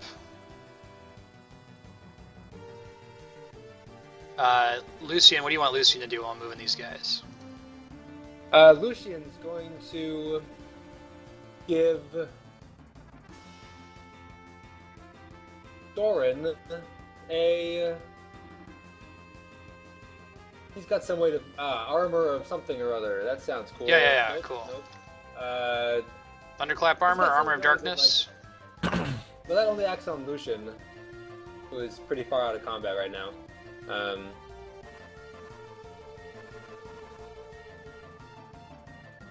Okay, sure, he does his unbalancing something or other on top. Okay.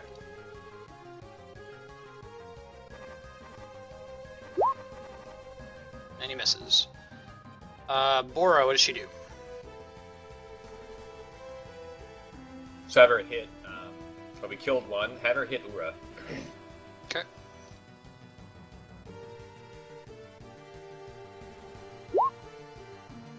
$10 damage. Plus 7 from Flurry of Blows. Alright. Oh, you said Ura, I'm sorry. No, it's fine. Do you want Ura, or is that fine? Yeah. Okay. Yeah, that's fine.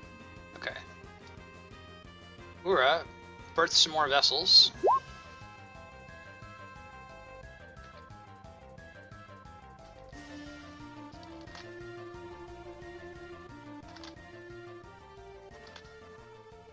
She can't heal because it didn't recharge. She's got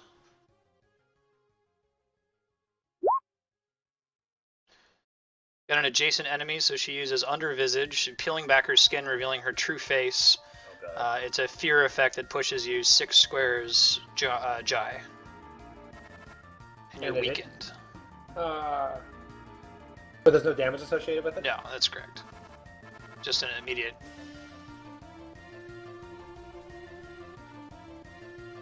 And I'll give you a weakened card here. What does weaken do? Like maybe the card says probably. It's half damage, I think. Something like that. Card will tell you though. That's save ends. Okay, you can take that card. Right? And then she does another ranged attack.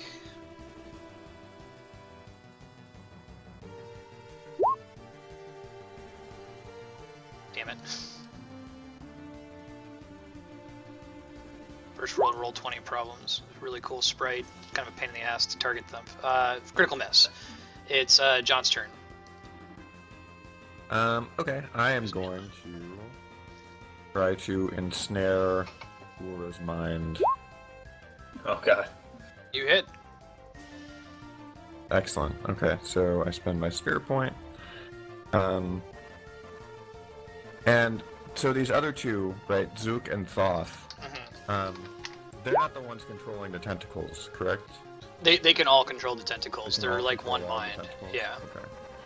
Okay. That's a bummer. It's a bummer, man. Yeah. Okay. Well, then that is basically I will take a small move, and then I will try to save, and that's my round. And I save. Succeeds. Cool.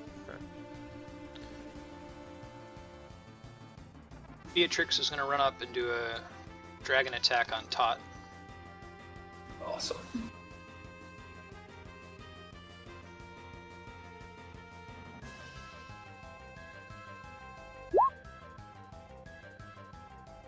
For 8 damage. And then it's Patrick's turn. Alright, I'm going to... Don't forget your ongoing First 5 take necrotic. damage, Yeah. Okay. I have a thing. Alright, actually, I'm just going to try to hit Tot here.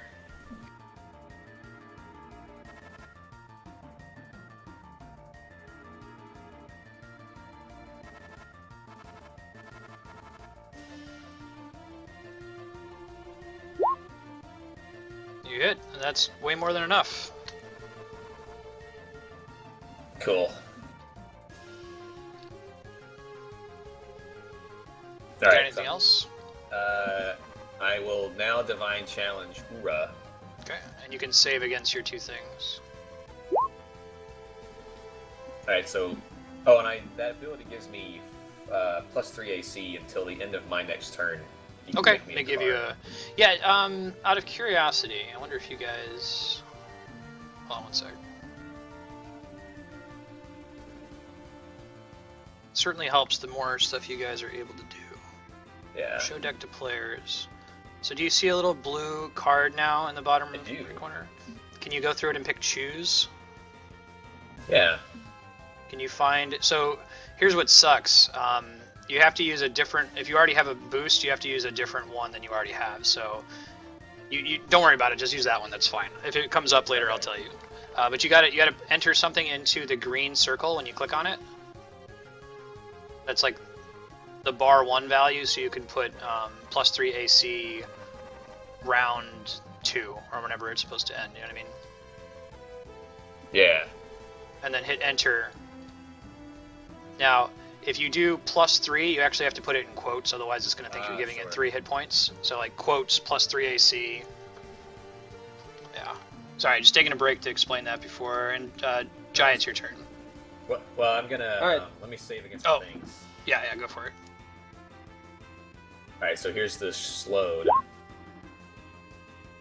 I think I got that one. Yep. So you can drop that. Poison, I didn't get that one. Okay. Alright, I'm done. The little eels don't get attacks of opportunity, do they? They do not. Nothing about this creature gets attacks of opportunity. Damn. The The mini minions do though.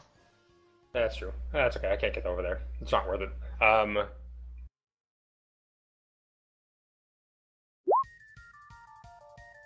It didn't occur to me that that would be like a buff to her with that ability. I was like, man, she's such a huge creature that. All right. So half damage though. Half damage with that. Right. And let me make my saving throw, or let me fail my saving throw. Very good. Hold on. I get to. No, I get to weekend. Never mind. All right, Lucian, on balancing strike, Aura. Yeah, do it. It's a miss. Maria, who I just remembered to add to the initiative order. Warlock curses Aura, and then Eldritch blasts her. Hits 8 plus something. 8 plus 3. 11. Good job, Maria. And Bora will just go ahead and do the thingy. She'll just attack. And miss, so no flurry of blows. Ura did not get her heal back that she wants. She's going to try to ranged attack, but Soren and Bora can get a attack opportunity. Oh, I'm sorry. She's not doing shit because John controls her. What does she do, John? I'm sorry. She can do a ranged attack. She can try. I guess you could have her move if you wanted to. Can she have all of her little tentacular minion guys? Oh wait, are Zook and Thoth dead already? They are. Yeah. Oh, okay. But yeah, she can control all of the tentacles on her turn if you want to move them around. Yeah, she's going to have all of her tentacles try to eat the remaining minions. Okay, they can each move 6, so I'll do the best I can with that. Okay, and can she move, like, herself? She sure can. Okay, well she's gonna go west into that hallway.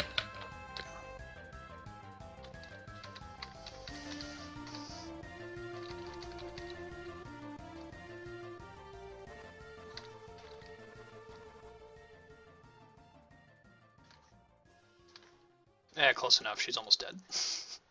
Sorry, I didn't realize that moving her would be kind of a thing. Nope, it's cool. She's like 6 stacked sprites. That's how I was able to remove the 2 heads when they died. That have transparency behind them. Alright, so her eels managed to successfully kill the mini-minions, and then they're able to kill each other. So she'll have to respawn eels on her turn if she wants to use them again. And then she failed her saving throw against domination, so it's Ailonz's turn. Excellent. So I'm going to move towards her, and then I'm going to do a darting bite.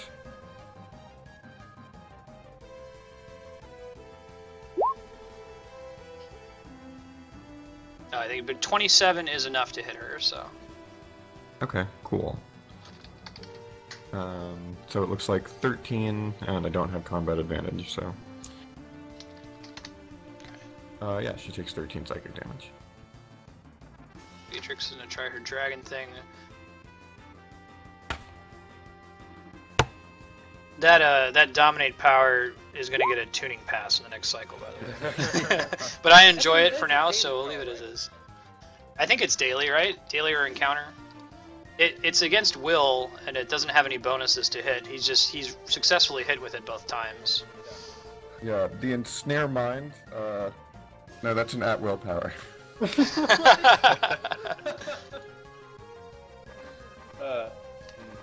Cool. Patrick, it's your turn. Alright. I'm gonna take my damage. It costs sphere points, but it probably needs to cost like 5 sphere points instead of 1. I think that's reasonable. Because then you could use it with the daily power that you all have to gain 5 sphere points instantly. Mm-hmm. Yeah. I think that would be fair. We'll leave it as is for the rest of this session, but. So I'm running, moving, and then charging. Sweet. Hoorah. Finish her off.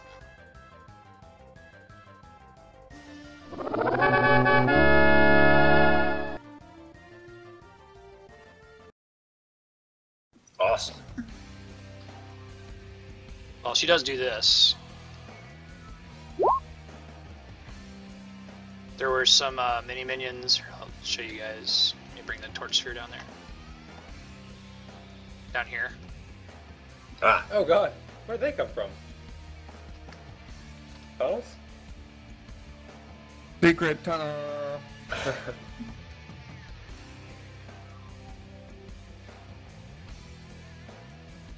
So there's a mini version of her, but she's very weakened and she doesn't have anything else backing her up. So she would have used that if you had killed her first, and then Zook and Tot would have tried to heal her up, so she would still be useful.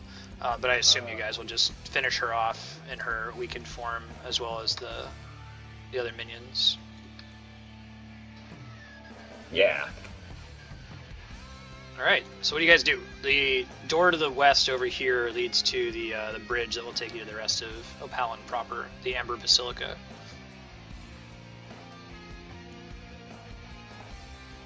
Just Gerad just takes a moment to sort of collect himself after all of that.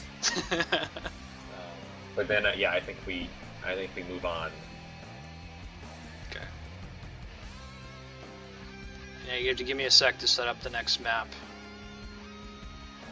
Oh, yeah, drop any cards you have. You save against everything, you lose all bonuses and penalties. You don't get the benefit of a full rest, but you can heal up if you want to. Just make sure you watch your healing surges. So we do get you take them away from us. You can just drop them and I can pick them up and delete them. How does that work? Click it and drag it onto the map. Oh, okay. Thank you. Yep, sure.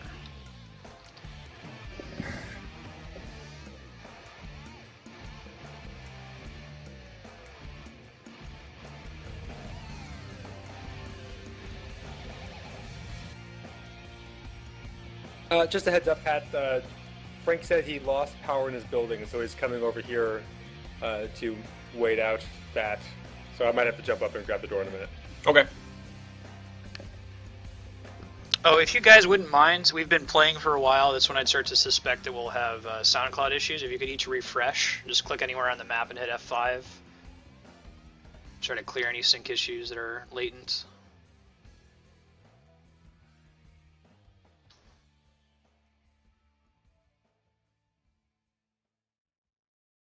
And I'm still here, it's just this next map is complicated, so give me a couple more minutes here.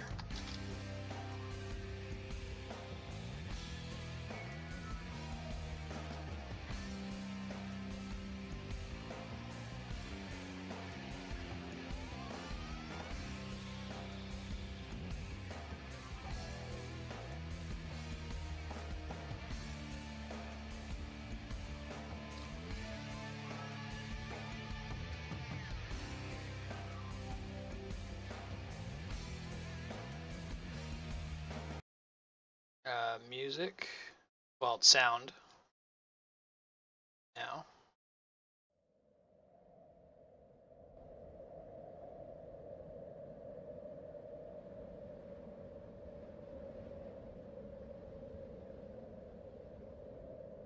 All right, you're on this big open bridge. You can see the just this particular time of day.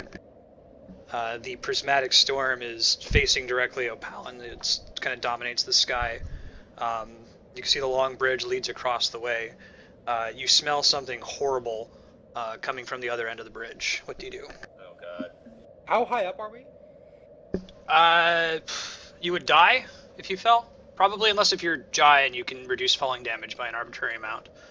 But fairly high. Or if you can turn into a bird. Or if you can turn into a bird. But if you're so Patrick, you're fucked. Cool.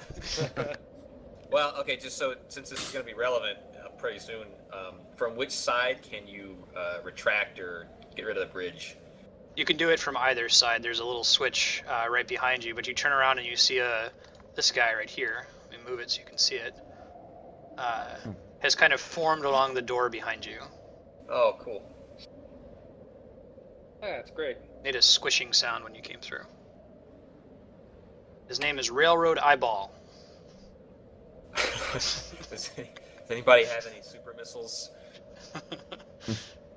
So anybody that can't just like jump and climb and do whatever they want should maybe tie a rope to themselves and attach it to the bridge somehow. Just gonna there. While you're suggesting that, Maria mentions that she says, do you guys remember, well, she says to Gerad, do you remember the Shadow Cucko ability that I got? I do. Yeah, she says that her Pearl Sphere has evolved since then, and she demonstrates what it can do now.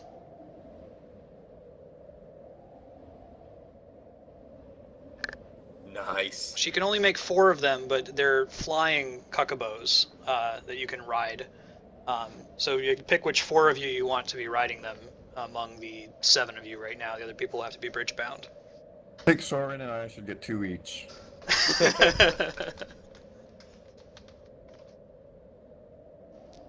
I would love to be mounted right now. Alright, 1 sec. Phrasing? Are we not doing phrasing anymore? Anyone else? That's awesome. So that gives you full freedom of movement. You can move up and down and left and right while you're mounted.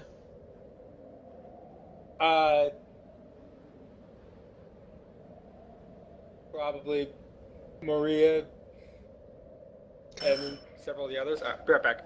Sure. That's okay. It's okay.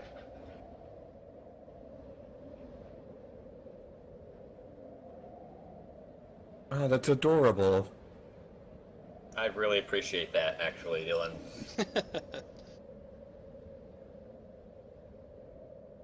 Alright, this one doesn't have a table for you to transform, so if you need to transform, let me know. I'll keep a little extra bonus Ailonz up here in the corner. Bring him back if you need him.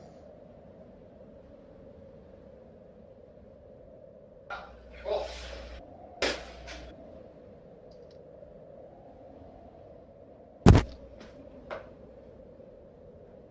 Alright, I've returned. Oh, Welcome am I back. on one of these? Yeah, unless if you want someone else to take it. Someone who can't handle themselves should probably take it. Perhaps any of the NPCs. Okay, I don't have a sprite for any of them. I wasn't sure if they'd be here yet, so I'll just, assume, I'll, change the color of one of them to know that they're mounted. Sure. We'll bring you back normal style. Yeah, because you can basically fly anyway. Who are we kidding?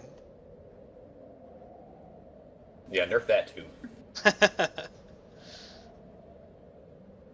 Guy's got the nerf bat once with rage at will just by failing a diplomacy check. Pretty cool though when it was a thing. All right, so Lucian, Bora, or Beatrix, which of them should be able to fly with you?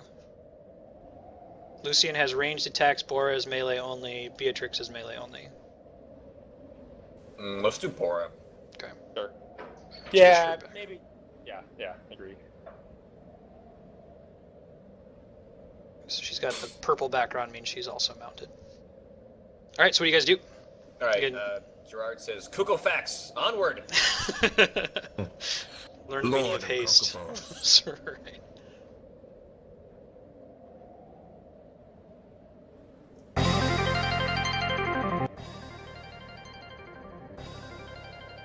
Oh, God.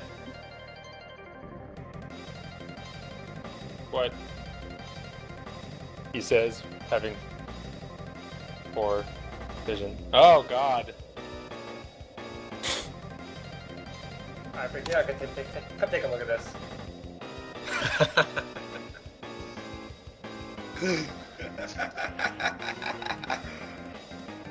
All right, roll initiative again, if you would. Big bridge thing. Oh, I recognize that bridge. That's from the beginning of Chrono Trigger, isn't it? Yes, it is. Yeah. Hi, Dylan. Hey, what's going? Oh, that was not the right button.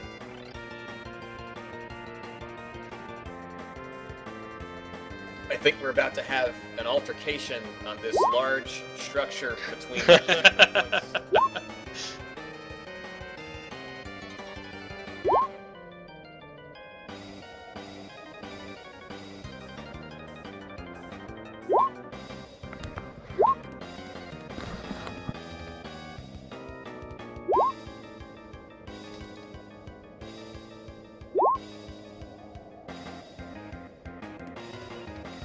Oops. I couldn't do. Nope.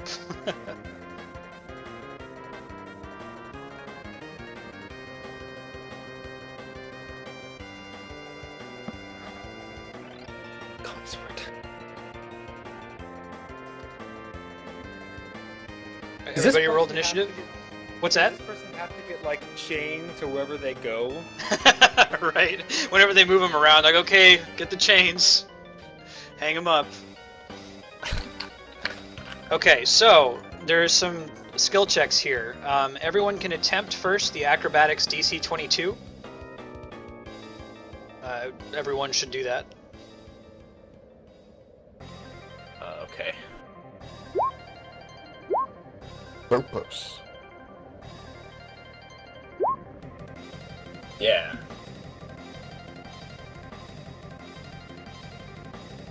John, you've got the sphere points if you want to spend them. You got 2. Well, let me tell you what it does. If you succeed on this check, you automatically avoid any grab attempts by Golgmoth's right arm during the encounter. So if you want to spend it, you can. Let me turn the music down a little bit. Yeah, I will totally do that. Right, they're spent. Jai definitely succeeds, and Patrick does not. So Patrick, be wary of the right arm. Those question marks will tell you what these do as we go through the fight. And I do the athletics check as well.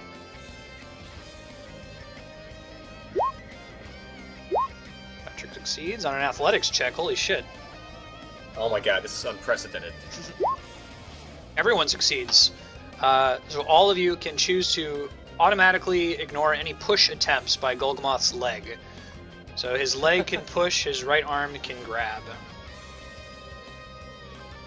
Let's set the round counter. The left leg gets to go first. So he's going to do this.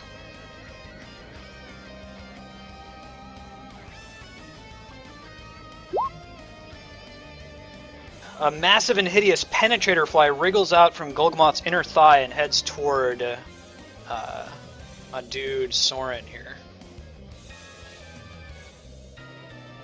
Okay. And it hits you for 11 damage. You're dazed. It's Okay, John's turn. Dazed for a turn, dazed save ends. Oh, I didn't say that, did I? For a turn. And you could save early if it's your turn. Alright, I'm gonna specify the right arm as my hunter's quarry. And then I'm going to move to it. And I will do a darting bite, which gives me 2 targets. I'll do the right arm, and then I will dart to the head, I guess. Okay. Or the chest, rather.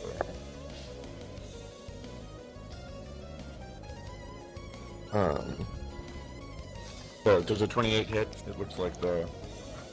Yes, it does hit. Thing is kind of spurting out. Okay, and so since he's my quarry, I get 2d6. That's just a slash roll. Yep. They go in brackets or something. You can do bracket, bracket, 2d6, bracket, bracket. That's the thing that I like to do. Okay. Woo! 4 more points. Okay. But I get a second attack on the chest.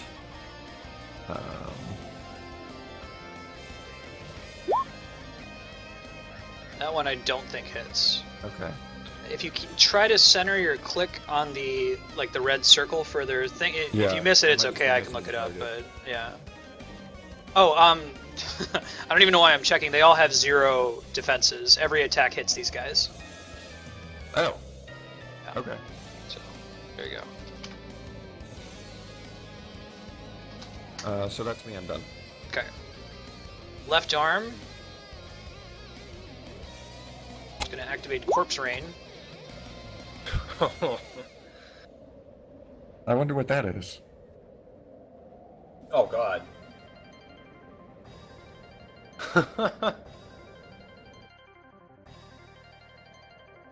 Alright, so summons Rain of Corpse is 10 squares away. The Corpse Rain has 10 hit points and blocks movement until it's destroyed. So I guess it's going to shunt you one direction or the other, Patrick. I'm going to have it shunt you in with him. So you can destroy any point where you attack it. If you do 10 damage to the Corpse Rain, it goes away. But if it were to use that ability later when fewer than 2 body parts remained, All enemies are slid 20 squares away from the left arm. So keep that in mind. If you choose to leave the left arm for last, it can use that for free as a free action and knock you way back. Soren, Okay. it's your turn. Well, I'm going to... This is inconvenient. This is very inconvenient.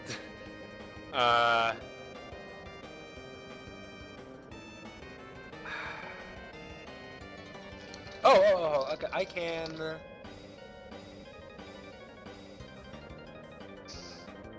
I think aggressive lunge lets me...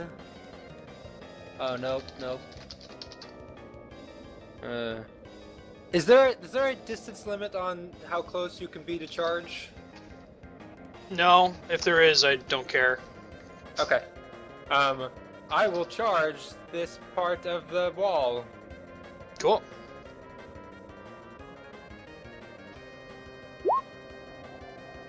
Alright, that's more than enough.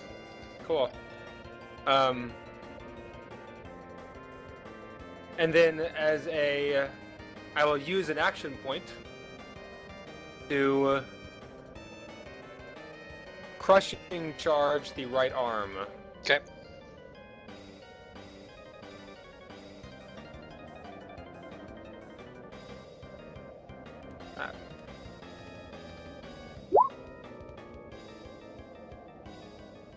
And you hit for 17. Plus 11. Okay, Unless it was... Yeah. cool.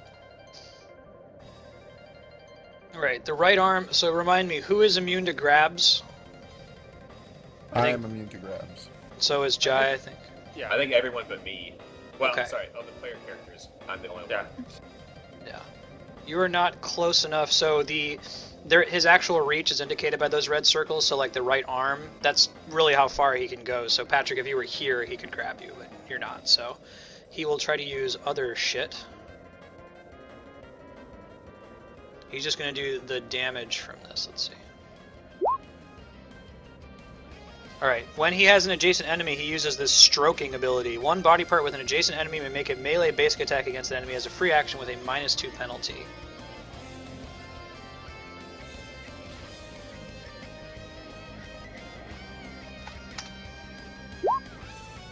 It's a hit for 9 damage to Soren, but no grab effect, just the damage. I'm going to Snarling Defiance on him. Nice.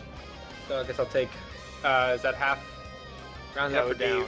down 4. And you get +2 attack. You can let him, probably won't go. There you go. Pick up that card, +2 to attack the arm on your next turn. Cool. Oh, I should, I guess my daze is probably wearing off now. Yeah, yeah, you're good. Cool. And that's it. It's the head's turn. Yep. Does 2 minor actions. The first one is going to do this. Oedipal Stamina. Reduces the hit points of all other body parts by up to 5. Golgoth's head is healed by an amount equal to the total damage done. So I've just showed you that it does that ability. I'm not actually going to do that because the head's at full hit points. I didn't actually do that. We're going to do this instead. There we go. I'm sorry, guys. One sec. That's the same ability, isn't it? Hold on. Let me fix the... What's Oedipal about that? It's Golgoth, the consort of Asgoth. Remember, she's the mother of all.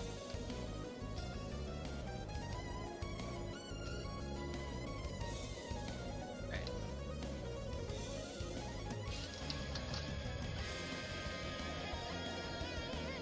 There we go. I think I fixed it. There we go. Stiffen. All of Golgoth's body parts now have exactly 10 temporary hit points. They don't gain temporary hit points. They have 10 temporary hit points. Even if they already had 10, nothing changes. I'll do a ranged attack against Gerad. It's a miss, but if it had hit you, you wouldn't be able to target Golgoth's head on your next turn. Whisper sweet nothings into your mind. Ugh.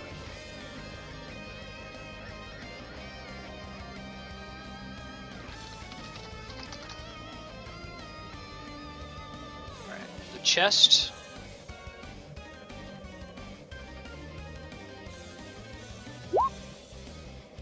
Uses blood spray on Gerad. Its exposed heart sprays blood on you. It hits for 13 damage, and you're taking ongoing 5 damage.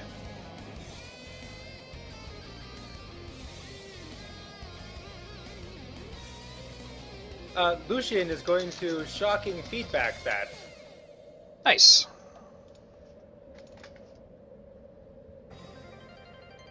Against the chest, yeah. 17 damage.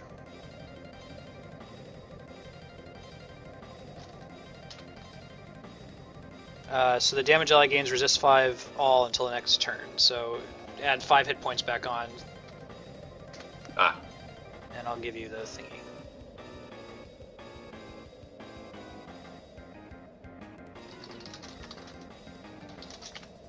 There you go. That's it for the chest.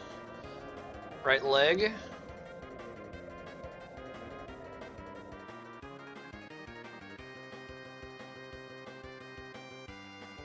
Just for reference, same thing. Golgmoth is immune to effects of force movement. If the right leg is destroyed, each square of force movement instead deals 5 damage to any of Golgmoth's remaining parts.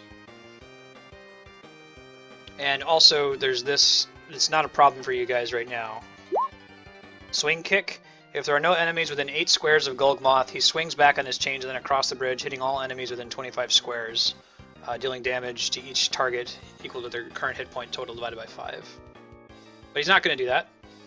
And his leg is not within range to hit anybody, so his right leg's just going to chill. Gerad, it's your turn. Alright, I'm going to, so I should target the red circles? Yeah. Try to click in their center if you can. If you miss, it's not a big deal because they have 0 defenses, so.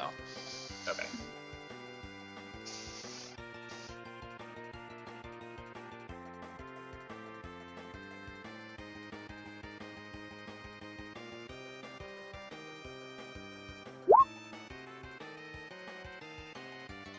Ah. Okay. 11 force damage. The chest, right? Yeah. You gain your 3 temporary hit points. Yeah. Oh, and I guess I took 5 from the poison, but resisted it from Soren or Lucian's thing. Yeah, for sure. And you want to save against it? Yeah, shortly. All right, I'm gonna use my sphere of bated breath to get a bunch of make an endurance check to get sphere points. Sweet. I Cool, got you get 2.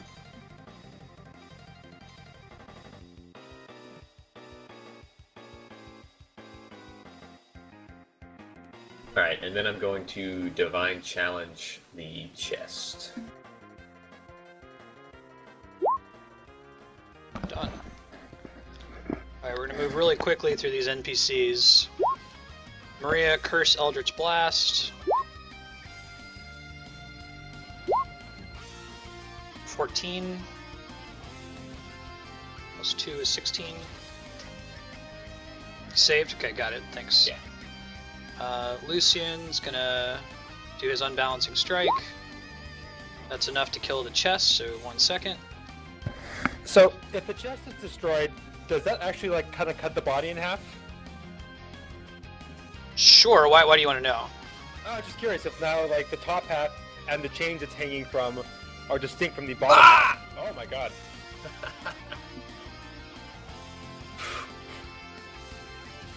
So like, are the arms and stuff now swinging back and forth? They sure are, but I'm not going to animate that, so Sure. use your imagination.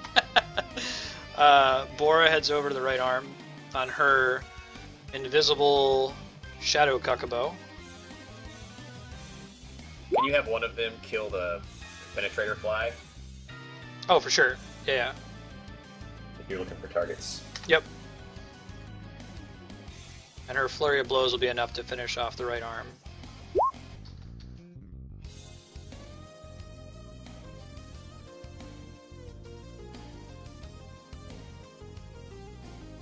Okay, and then Beatrix will kill the fly.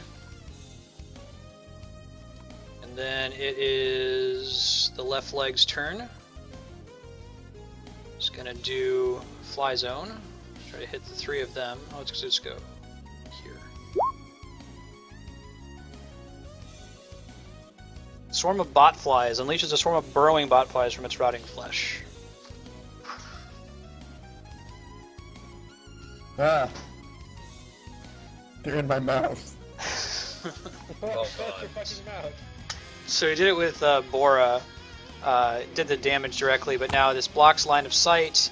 If you start your turn in the zone, you take 5 damage, and you don't have line of sight more than 3 squares away. It can move it on its turn, and it's John's turn.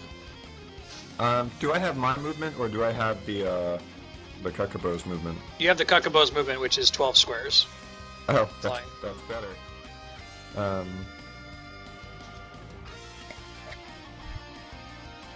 Cool. Hold on one second, sorry. Sure. Hey, I know that map. Yeah. Nice. You play tested this. Okay, so first off, 5 damage from the swarm, right? Yep. Okay, I am going to... So the Cuckabo is going to move to the left arm. And then I am going to jump off of the Cuckabo onto the left arm while Nice. turning into a spider. Nice, nice. And then I'm going to take my super cool spider attack against the left arm. Alright, let me switch. Give me your guy back. 1 sec.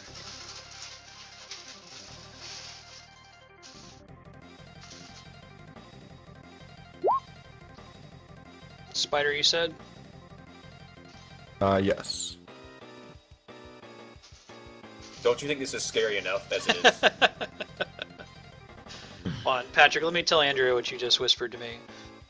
He says, tell Andrea that when she was playtesting, she obviously didn't tell you that it was fucking horrifying because you didn't fix that. Hooray. Alright, so your spider, you just did a bunch of damage. Yeah. Does Patrick want like big anime eyes? Do you hear her question? What Wants was to it? know if I should have like photoshopped big like anime eyes on it, like That would be better. Next- Senpai! Sensei-san! Don't change anything else. Or put like Steve Buscemi eyes on him. Right. That would make things better, I'm sure. Okay. But my turn is over. Okay, cool. Jai, it's your turn. Alright, take 5 damage.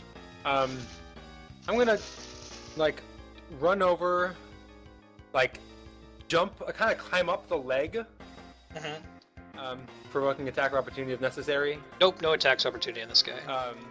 And then I want to, like, jump up and grab onto the, like, spine that's hanging out from the head.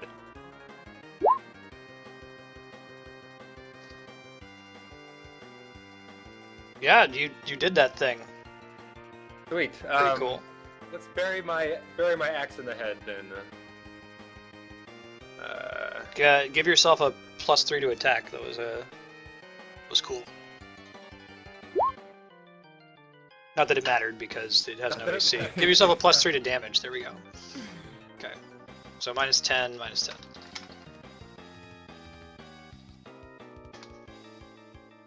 Cool. Anything else? That's it. Okay. So the head is actually going to do this for real now. It's going to stiffen and give everybody the 10 temporary hit points.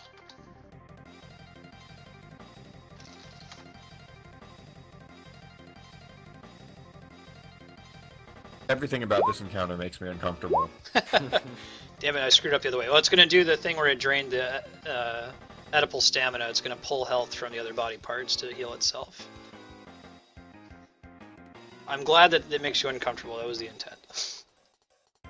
-3.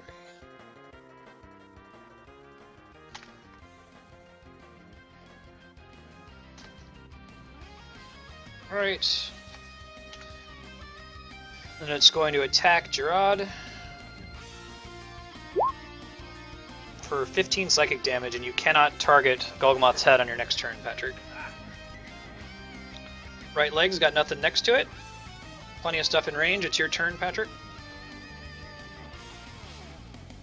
Okay. I can't target the head, so I'm gonna come down here to the the leg.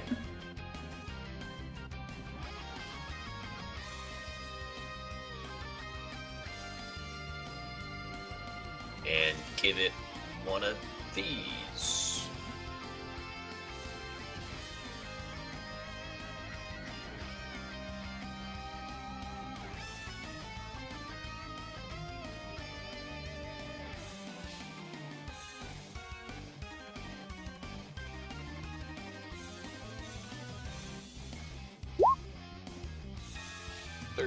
Very good. Who are you giving the AC to? I'd give it to Bora. Okay. Alright, so quickly, since that thing doesn't have temporary hit points, Maria's gonna Eldritch Blast and Warlock Curse the leg.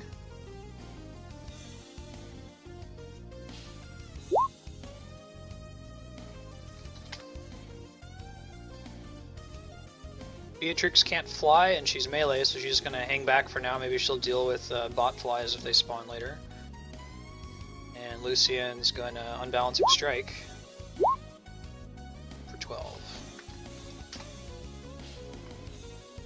And then it is the left leg's turn. It's gonna summon another bot fly, which I should have put on the GM layer instead of deleting, but that's okay.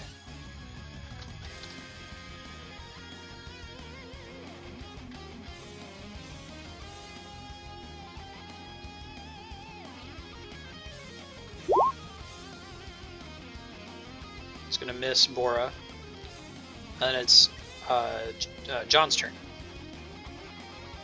Alright, I'm gonna kind of climb over to this part of the shoulder so that I'm within range of both the arm and the head. And I'm gonna do my Quills attack.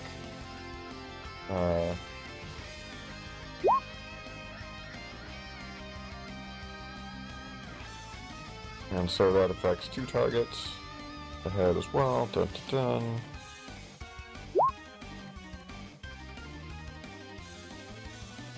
Okay, so it looks like 17 and 16 versus each.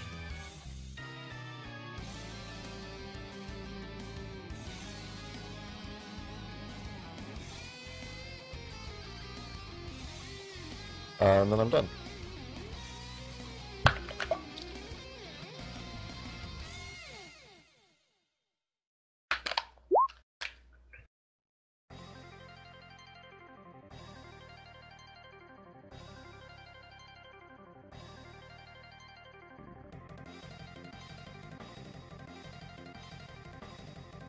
Holy Jesus.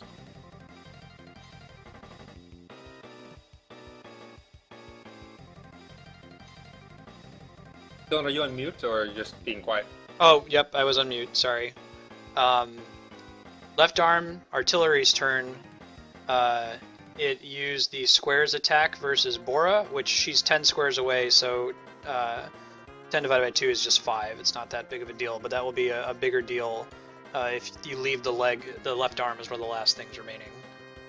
That's a minor action. It's also going to do a burst 2, centered so that it can hit Bora and Lucian. Corpse Bomb throws a ball of entangled corpses at you. It misses Bora. And also misses Lucian. And then it's Soren's turn. Alright, I'm not sure what's going to happen here. I'm going to batter down the head. Okay. While I'm hanging from it.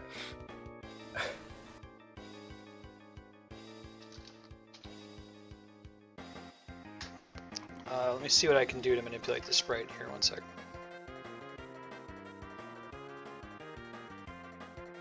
Can I knock it off the sprite and like onto the bridge? Or off the spike? Very possibly, yeah.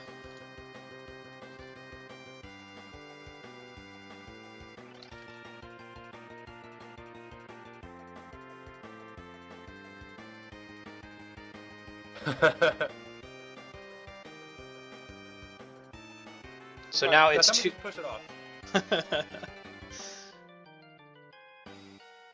Cool. It's too. Go ahead. No, go for it. What? I would say it's too far away now to heal its body or pull anything from it, so it's just going to sit here and use its seduce attack. What happens to me now? Oh, I guess you're falling. So do an athletics check to grab onto one of the chains or something while you're falling. Okay. This would be the time to fail, I guess. Soren's too big to fail.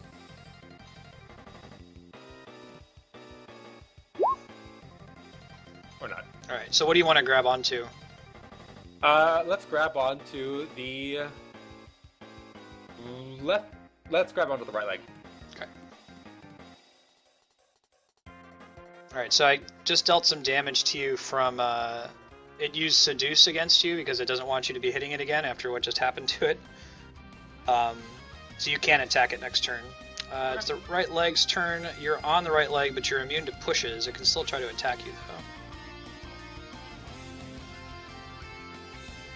though. It misses. Patrick, it's your turn. All right, we're gonna give another whack at the this leg here. I think.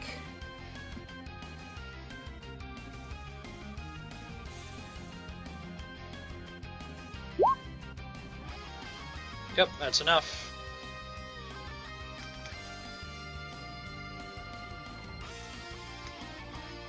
Awesome. So I'm gonna spend a healing surge as a result of that. Sure. But then I will move to get up in the grill of this left leg. Okay. Maria's gonna try to finish off the head.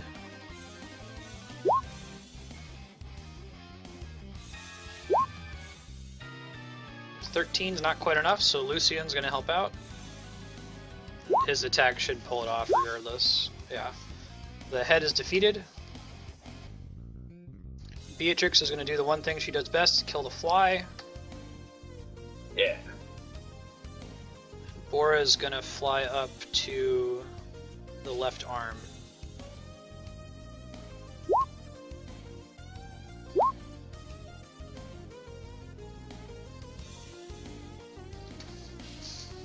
Okay, so now they're the last two left. They have nasty attacks if they're the last two left standing. The controller is going to do his thing first.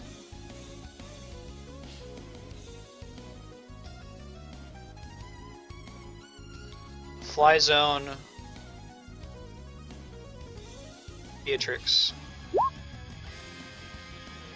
Since he's the last two remaining, the swarm increases in size to take up a burst 3. So this is a 1, right? So 1, 2, 3. Deals double damage to enemies caught within it, so it does 14 to Beatrix, who I know you guys care deeply about. That. And then it's John's turn. Alright, I'm gonna kind of climb down the arm a little bit over here so that I'm flanking it with Bora. And then I'm going to blood spray bite it. And because I have combat advantage, I get an extra D10. Oh, it's in the thing. Never mind. Sorry. You can do the. That's it. You finished it off. So there's still the left leg is the last thing left standing. Left standing. Ah! Alright, Jai, it's your turn. Alright, let's screw up the left leg.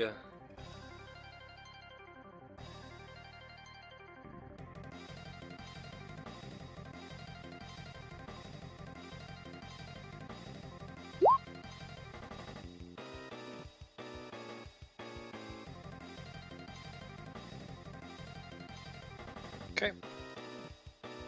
Yeah, there we go. And the right leg is dead, so the push counts as damage. Take an extra sweet. 6. Is there a push on this? Thundering Howl? Oh, Just yeah, push okay. 4 squares. Yeah. I know what my abilities do. Patrick, it's your turn.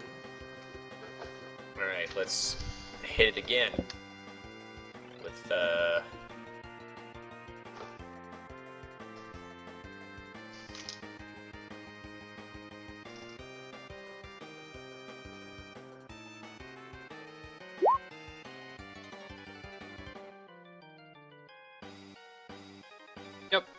Smacked it. I gave Soren 5 hit points, or 8 if he's bloody. Alright. And it has few enough hit User points entered your that... channel. One sec.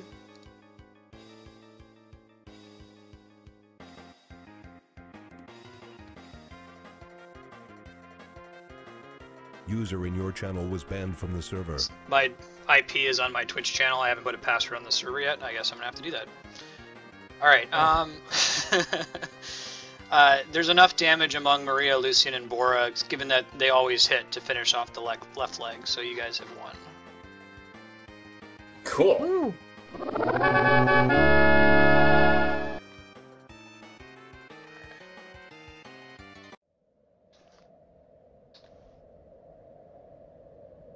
Are the chains just left dangling? Yep, Here, they where just dangle. The eyeballs go away.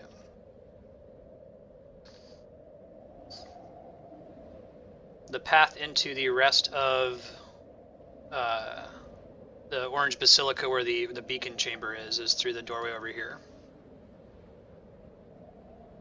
What do y'all do? Let's Giant go Ailonz. Before you go in, would you guys all mind refreshing one more time? We just had a lot of shit going on.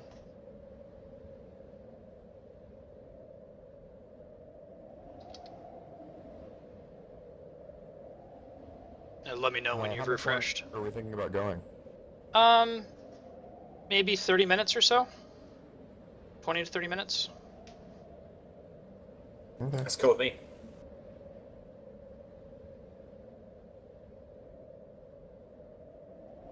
Everybody refresh? Yeah. I'm feeling quite refreshed. Excellent, excellent. I need a refresher after seeing that.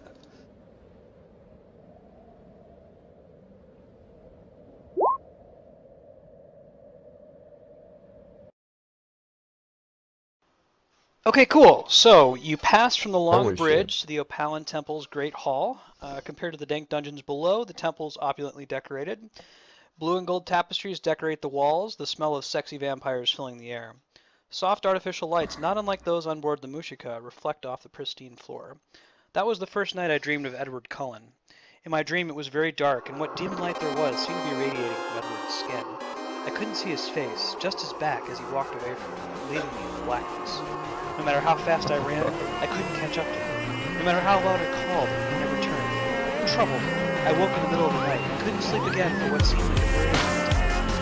After that, yeah, it always comes.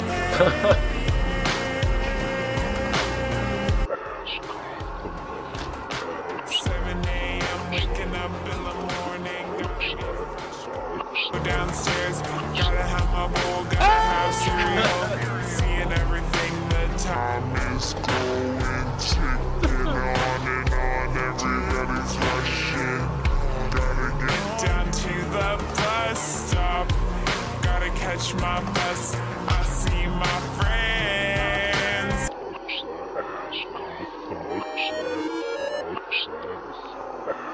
Kicking in the front seat, sitting in the... Gotta make my mind up. Whipsy, can I take it? Oh dear God.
Well, shit. All right. Meanwhile, on board the Suzaku.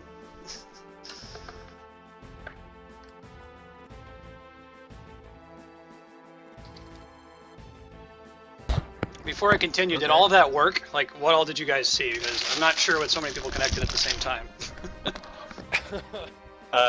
So mine, the background was an Internet Explorer error. Was that intended? Did it progress from there? Yes. Okay. Yeah, it started as Internet Explorer era. Yeah. Did you see that part of it, Patrick? Yeah, I think so, yes. Okay, very good. And then there was like a maze, and your names are all funny and weird. Right. Alright, I'll be back to the next part. 50 Shades of Grey or something? Or What's that? Oh, that's Twilight. Twilight. Okay. Oh my god. Yeah. Beautiful job of simulating madness. Yeah.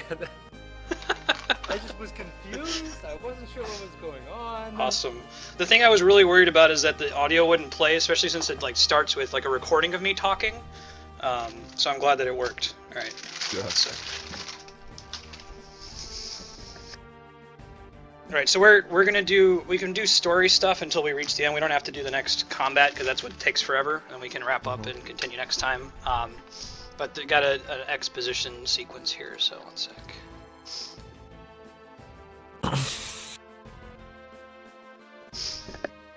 Alright, so you're on the Suzaku. You had just recently stopped to pick up Kior, which is one of Ishka's 2 lieutenants, in her order to purify the Druid Augment.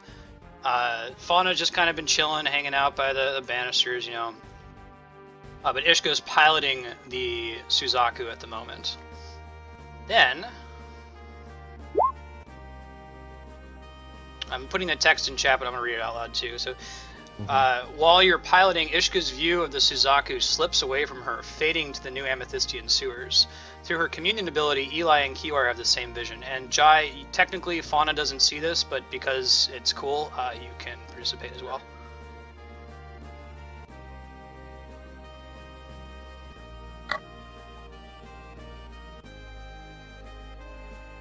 And this will be a little bit slow. I got to jump between a whole bunch of maps, so bear with me here.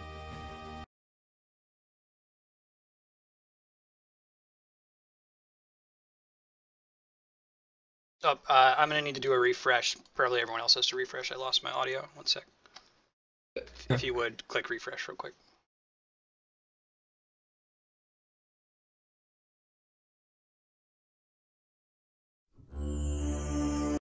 Alright, spawn lines have been recalculated. Excellent. Remember this music? Alright, so her vision, Ishka's vision's flashing back here. Betrayer Grath had just been caught hiding the augment of the cleric Kalthus. Let me turn it down so you can hear me talk. Whom he had murdered. After a struggle, he's tumbled into the foul sewer water. The concealed augment Longinus slips out of Grath's pocket. The disturbance is enough to trigger its final evolution in the new Vardaskar Pride. As the new Vardaskar learns its own abilities, Grath stares at it hungrily.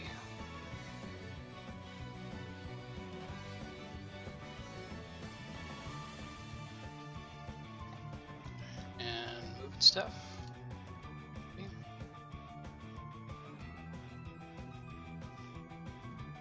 guys want to scroll to the right here?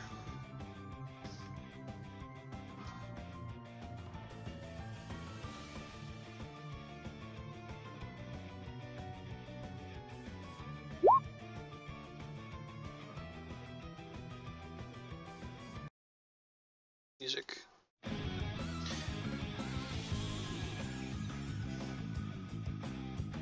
It's the same one, isn't it? I keep having that problem. Let's try this.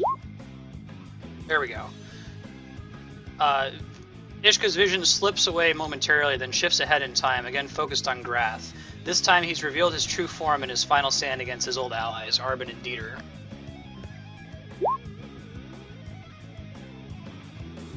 Yes, Patrick. Yes to the question you just asked. Grath had plenty of time to prepare, yet he has no allies. He almost seems to be toying with Arbin and Dieter, letting them win. As they deal the final blow, Grath's ravenous maw contorts into something like a grin, an awful chuckling sound escaping its depths.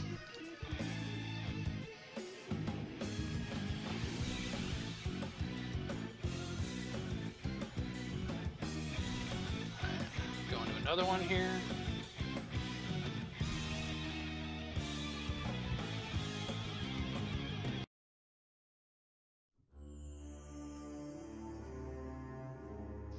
Back on the Suzaku just briefly. Ishka snaps back briefly to the deck of the Suzaku. She's been piloting the ship in her trance, nudging it on a new course. She says, I can feel him, hear him, he's back. Fauna turns from the railing of the airship. Remember, Jai, you haven't actually. What the fuck are you talking about? And then we're in this tavern now.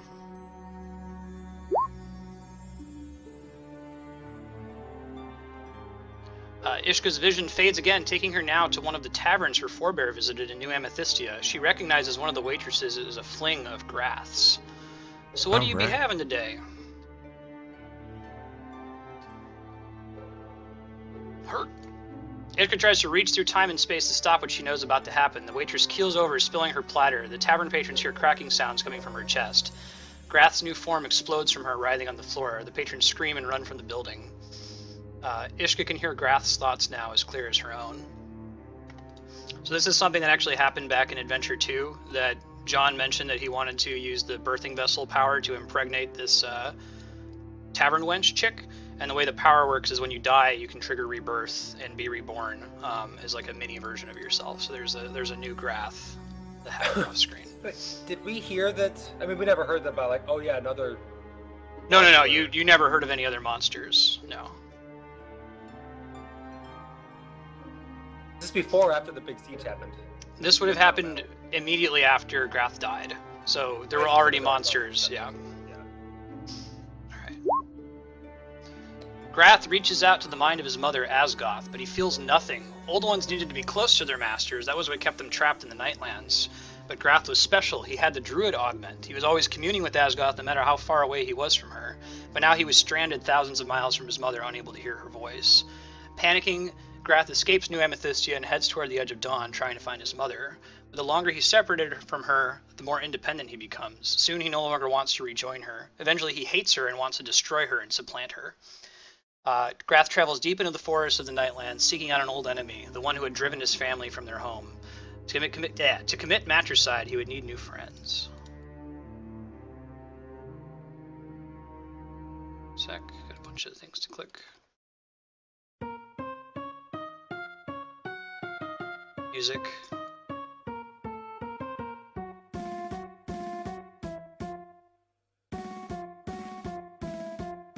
Dun dun dun.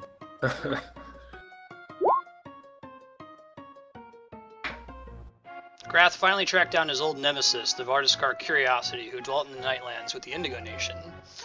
Grath treats confidently with Curiosity despite the small army at the Vardaskar's back. As if to taunt him, Curiosity brings other children of Asgoth to their meeting, infected and in servitude to him. Grath agrees to find Curiosity something he needs. In exchange, Curiosity will give him Asgoth to do with what he wishes. Remember, Curiosity has dominated Asgoth at this point, and Grath wants to kill her, basically. To help Grath with his task, Curiosity tosses him a glowing sphere. And music in a sec.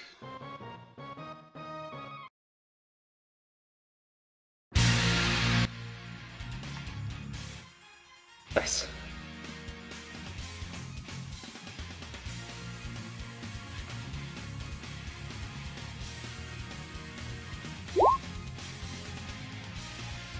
Oops, wrong one. It's the same one again, it's the next one, sorry. For the first part of Grath's task, he tracks down the heir to the Warlock hero Augment, a bluish youth named Maria. Grath stalks Maria for weeks and impregnates her allies with his birthing vessel, while their avatar abilities are unavailable to them. The birthing vessel, there's no saving throw against it if you don't have avatar powers or if you're not augmented. So he waits until the avatar cooldown is down so he can hit them automatically. He ambushes her on the beach. Maria foolishly takes Grath head on, assuming he's outmatched 7-1, but Grath turns the tables on Maria, bursting her avatars into new abominations and easily destroying her. He takes her warlock argument, and using the disguise sphere given to him by curiosity, he also takes her form.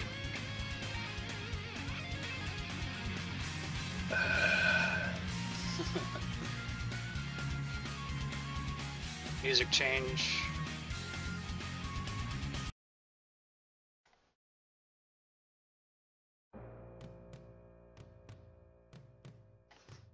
Scroll to the right a little bit.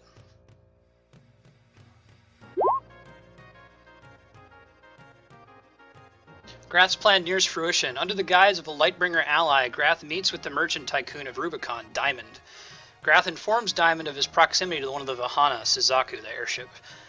He suggests that Diamond can use Suzaku to conquer the Orange Nation by drawing the Orangian army away from the city and using the airship to overtake Opalin. Diamond agrees to send a letter to the bishop offering to let her seize Rubicon and Suzaku. Grath advises that Diamond think of a way to keep the nearby Vardaskar pride and sorrow from interfering in the plot. And we're almost done.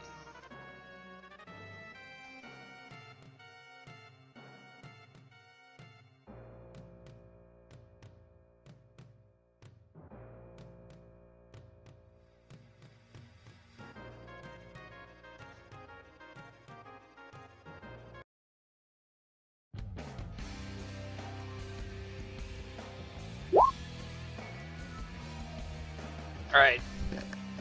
The plan Grath discussed with curiosity nearing completion, Grath travels to Opalin and begins speaking ill of the Old Faith, leading to his capture by the Orangians. When they learn he's augmented, he's brought before the bishop for questioning. Grath spits at Beatrix. Moving soon to try to conquer Rubicon, Beatrix has Grath thrown in the dungeons for now, planning to interrogate him when she returns. But this was Grath's intention and curiosity's plan. He only needed to wait now for the Indians to arrive, and with them his mother Asgoth. Why would he want to do that? So now we're back on the Suzaku. Fauna has no idea what the hell's going on. But as Patrick whispered to me, Eli is ready behind Ishka with his sword pointed to her neck. We're going to play a song called Eli's Duty. Not that kind of duty. New music.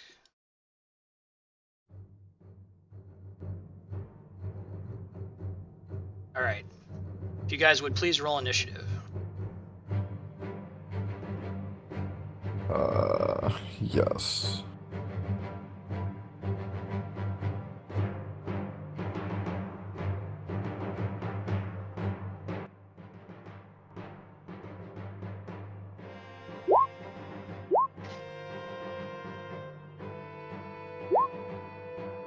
Alright, so it goes John, Pat, Jai. John, what do? You feel you've got this dagger pointed at the back of your neck. You're currently piloted toward Opalin.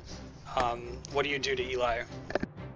Well, feel free to whisper this to me if you want, but how do I feel? Like, do I feel like I've just had a vision and that happens sometimes, or do I feel like I'm about to lose my shit? This is an intense vision. I mean, you've seen these before, but you're in control. Like, you could choose to, the whole point of your character was that you wanted to have these two followers who would be there to kill you if you went mad. So you are welcome to just let him do it, or you can try to convince him, no, I'm not actually mad. This isn't the time. You know, let's go do this together. So I'll leave that up to you. Okay. I think I'm going to take the latter approach, and I'm going to say, Eli, I understand that you're just doing your duty, and I'm proud of you for that, but this is not the time. I still feel strong. And then I'm going to pass my turn. Okay, Patrick, what do you do? What does Eli do? Patrick, you unmute? No, I'm not. I think...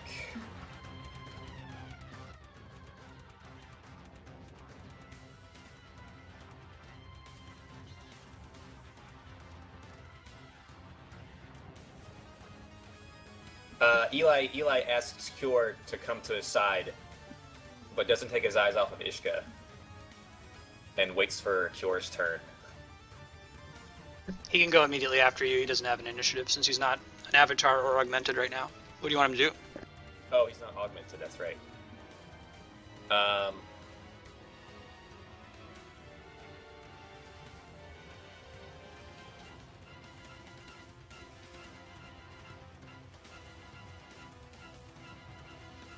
Yeah, I just let's see. Eli asks Ishka, "How can I be sure?" You haven't passed your turn yet. You're just talking. Do you want to respond to that, John? Well, I'd like to take an action. I would like to, like, as a show of good faith, I would like to bestow avatar powers on Cure. To kind of show that, like, it's Eli's decision, and if he feels like this is the time to do it, like, you know, he has Cure's backup.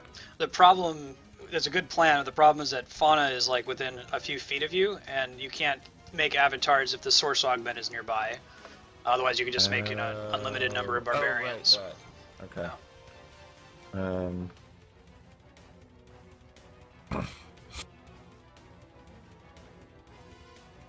Okay, what if I offer to, let's see here, what if I offer to let you, like, shackle me up and take me below and watch me for a little while?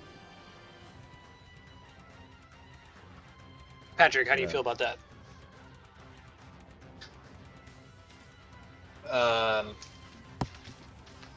Yeah, that's acceptable.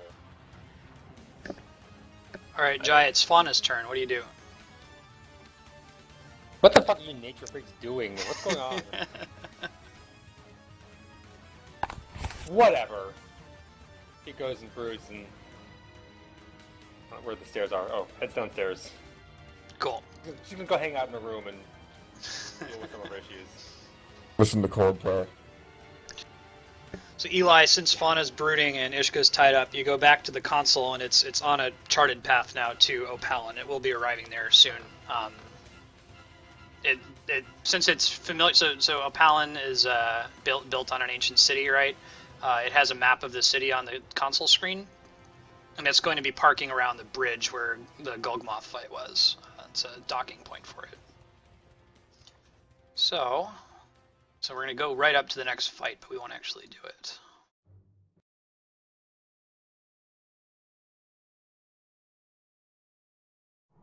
Is it us plus Zor Florgrath versus Asgoth? Yeah? Yeah? Scroll all the way down. Oh.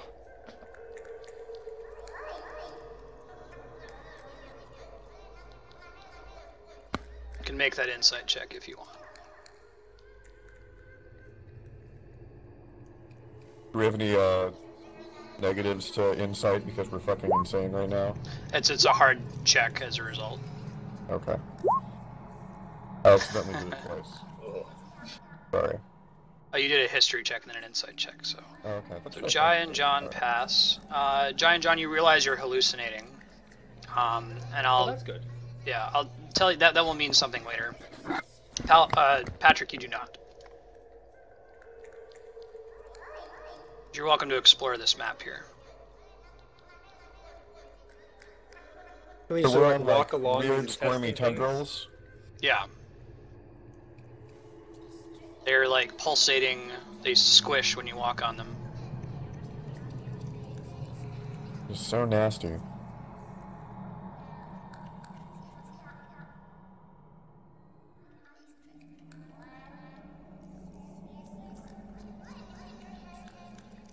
What, do I see anything when I look over the side here? An endless abyss. I stare into the abyss. Stares back at you.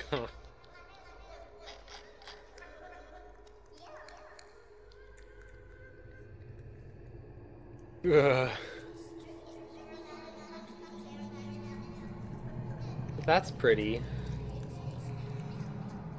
Alright, a form appears in a little womb-like orb there. Welcome, my children. I'm glad you finally come home. Home. Yes. I'm your mother. Don't you remember me? Wait, I do! It's all coming back to me! Oh, no, wait, that was actually a night of binge drinking. No, I don't think you're my mother, actually.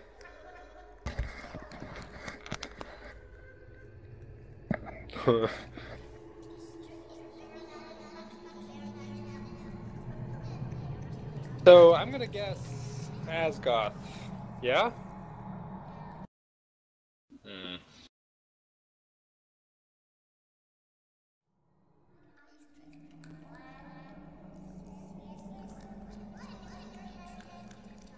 Does Ailonz know who the fuck Asgoth is? No, neither does Soren. Ah, never mind. I mean, Gerad has maybe described it to you, but other than that, no. All right, you're battling in your mind here. If you guys would make these 2 checks.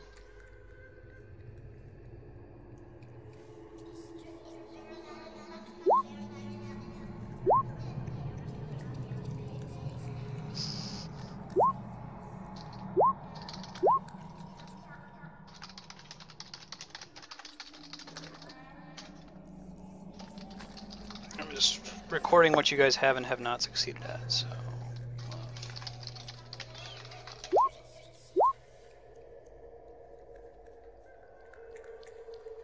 I'm gonna spend a. It's your point to get that? Okay. Yeah.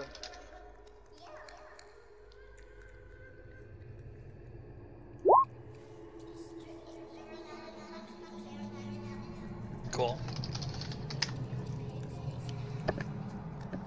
Alright, so the feminine angelic figure kind of stares you down.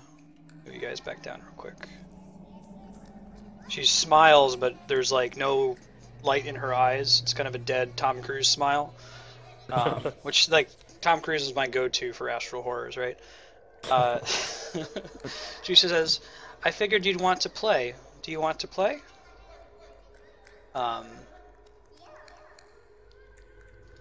Here, I made friends for you.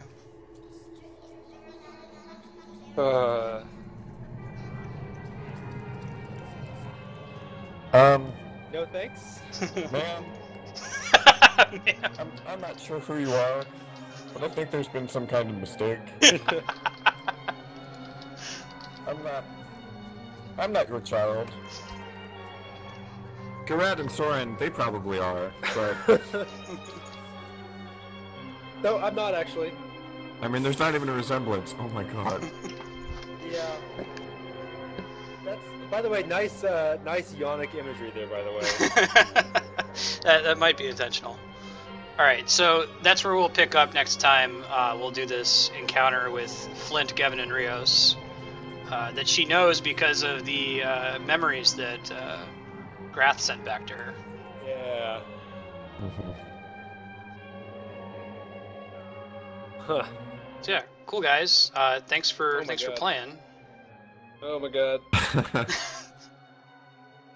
Got pretty far. I think next session we will probably finish early.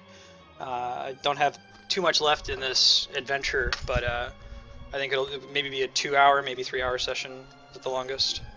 Cool. But knowing how D&D goes, it's hard to say. Yeah. Mm-hmm. Is that gonna? When is that? Is that next weekend? Next Saturday, if that still works for everybody. Sure. Yeah. Yeah. Well, thanks guys. We'll see you next week. Let me know if you have any comments, questions. Yeah. Yeah. Thank you for the nightmares I'll be having. Yep, no worries. I'll catch you guys later. Bye. Cool. Awesome. Okay, bye. Well.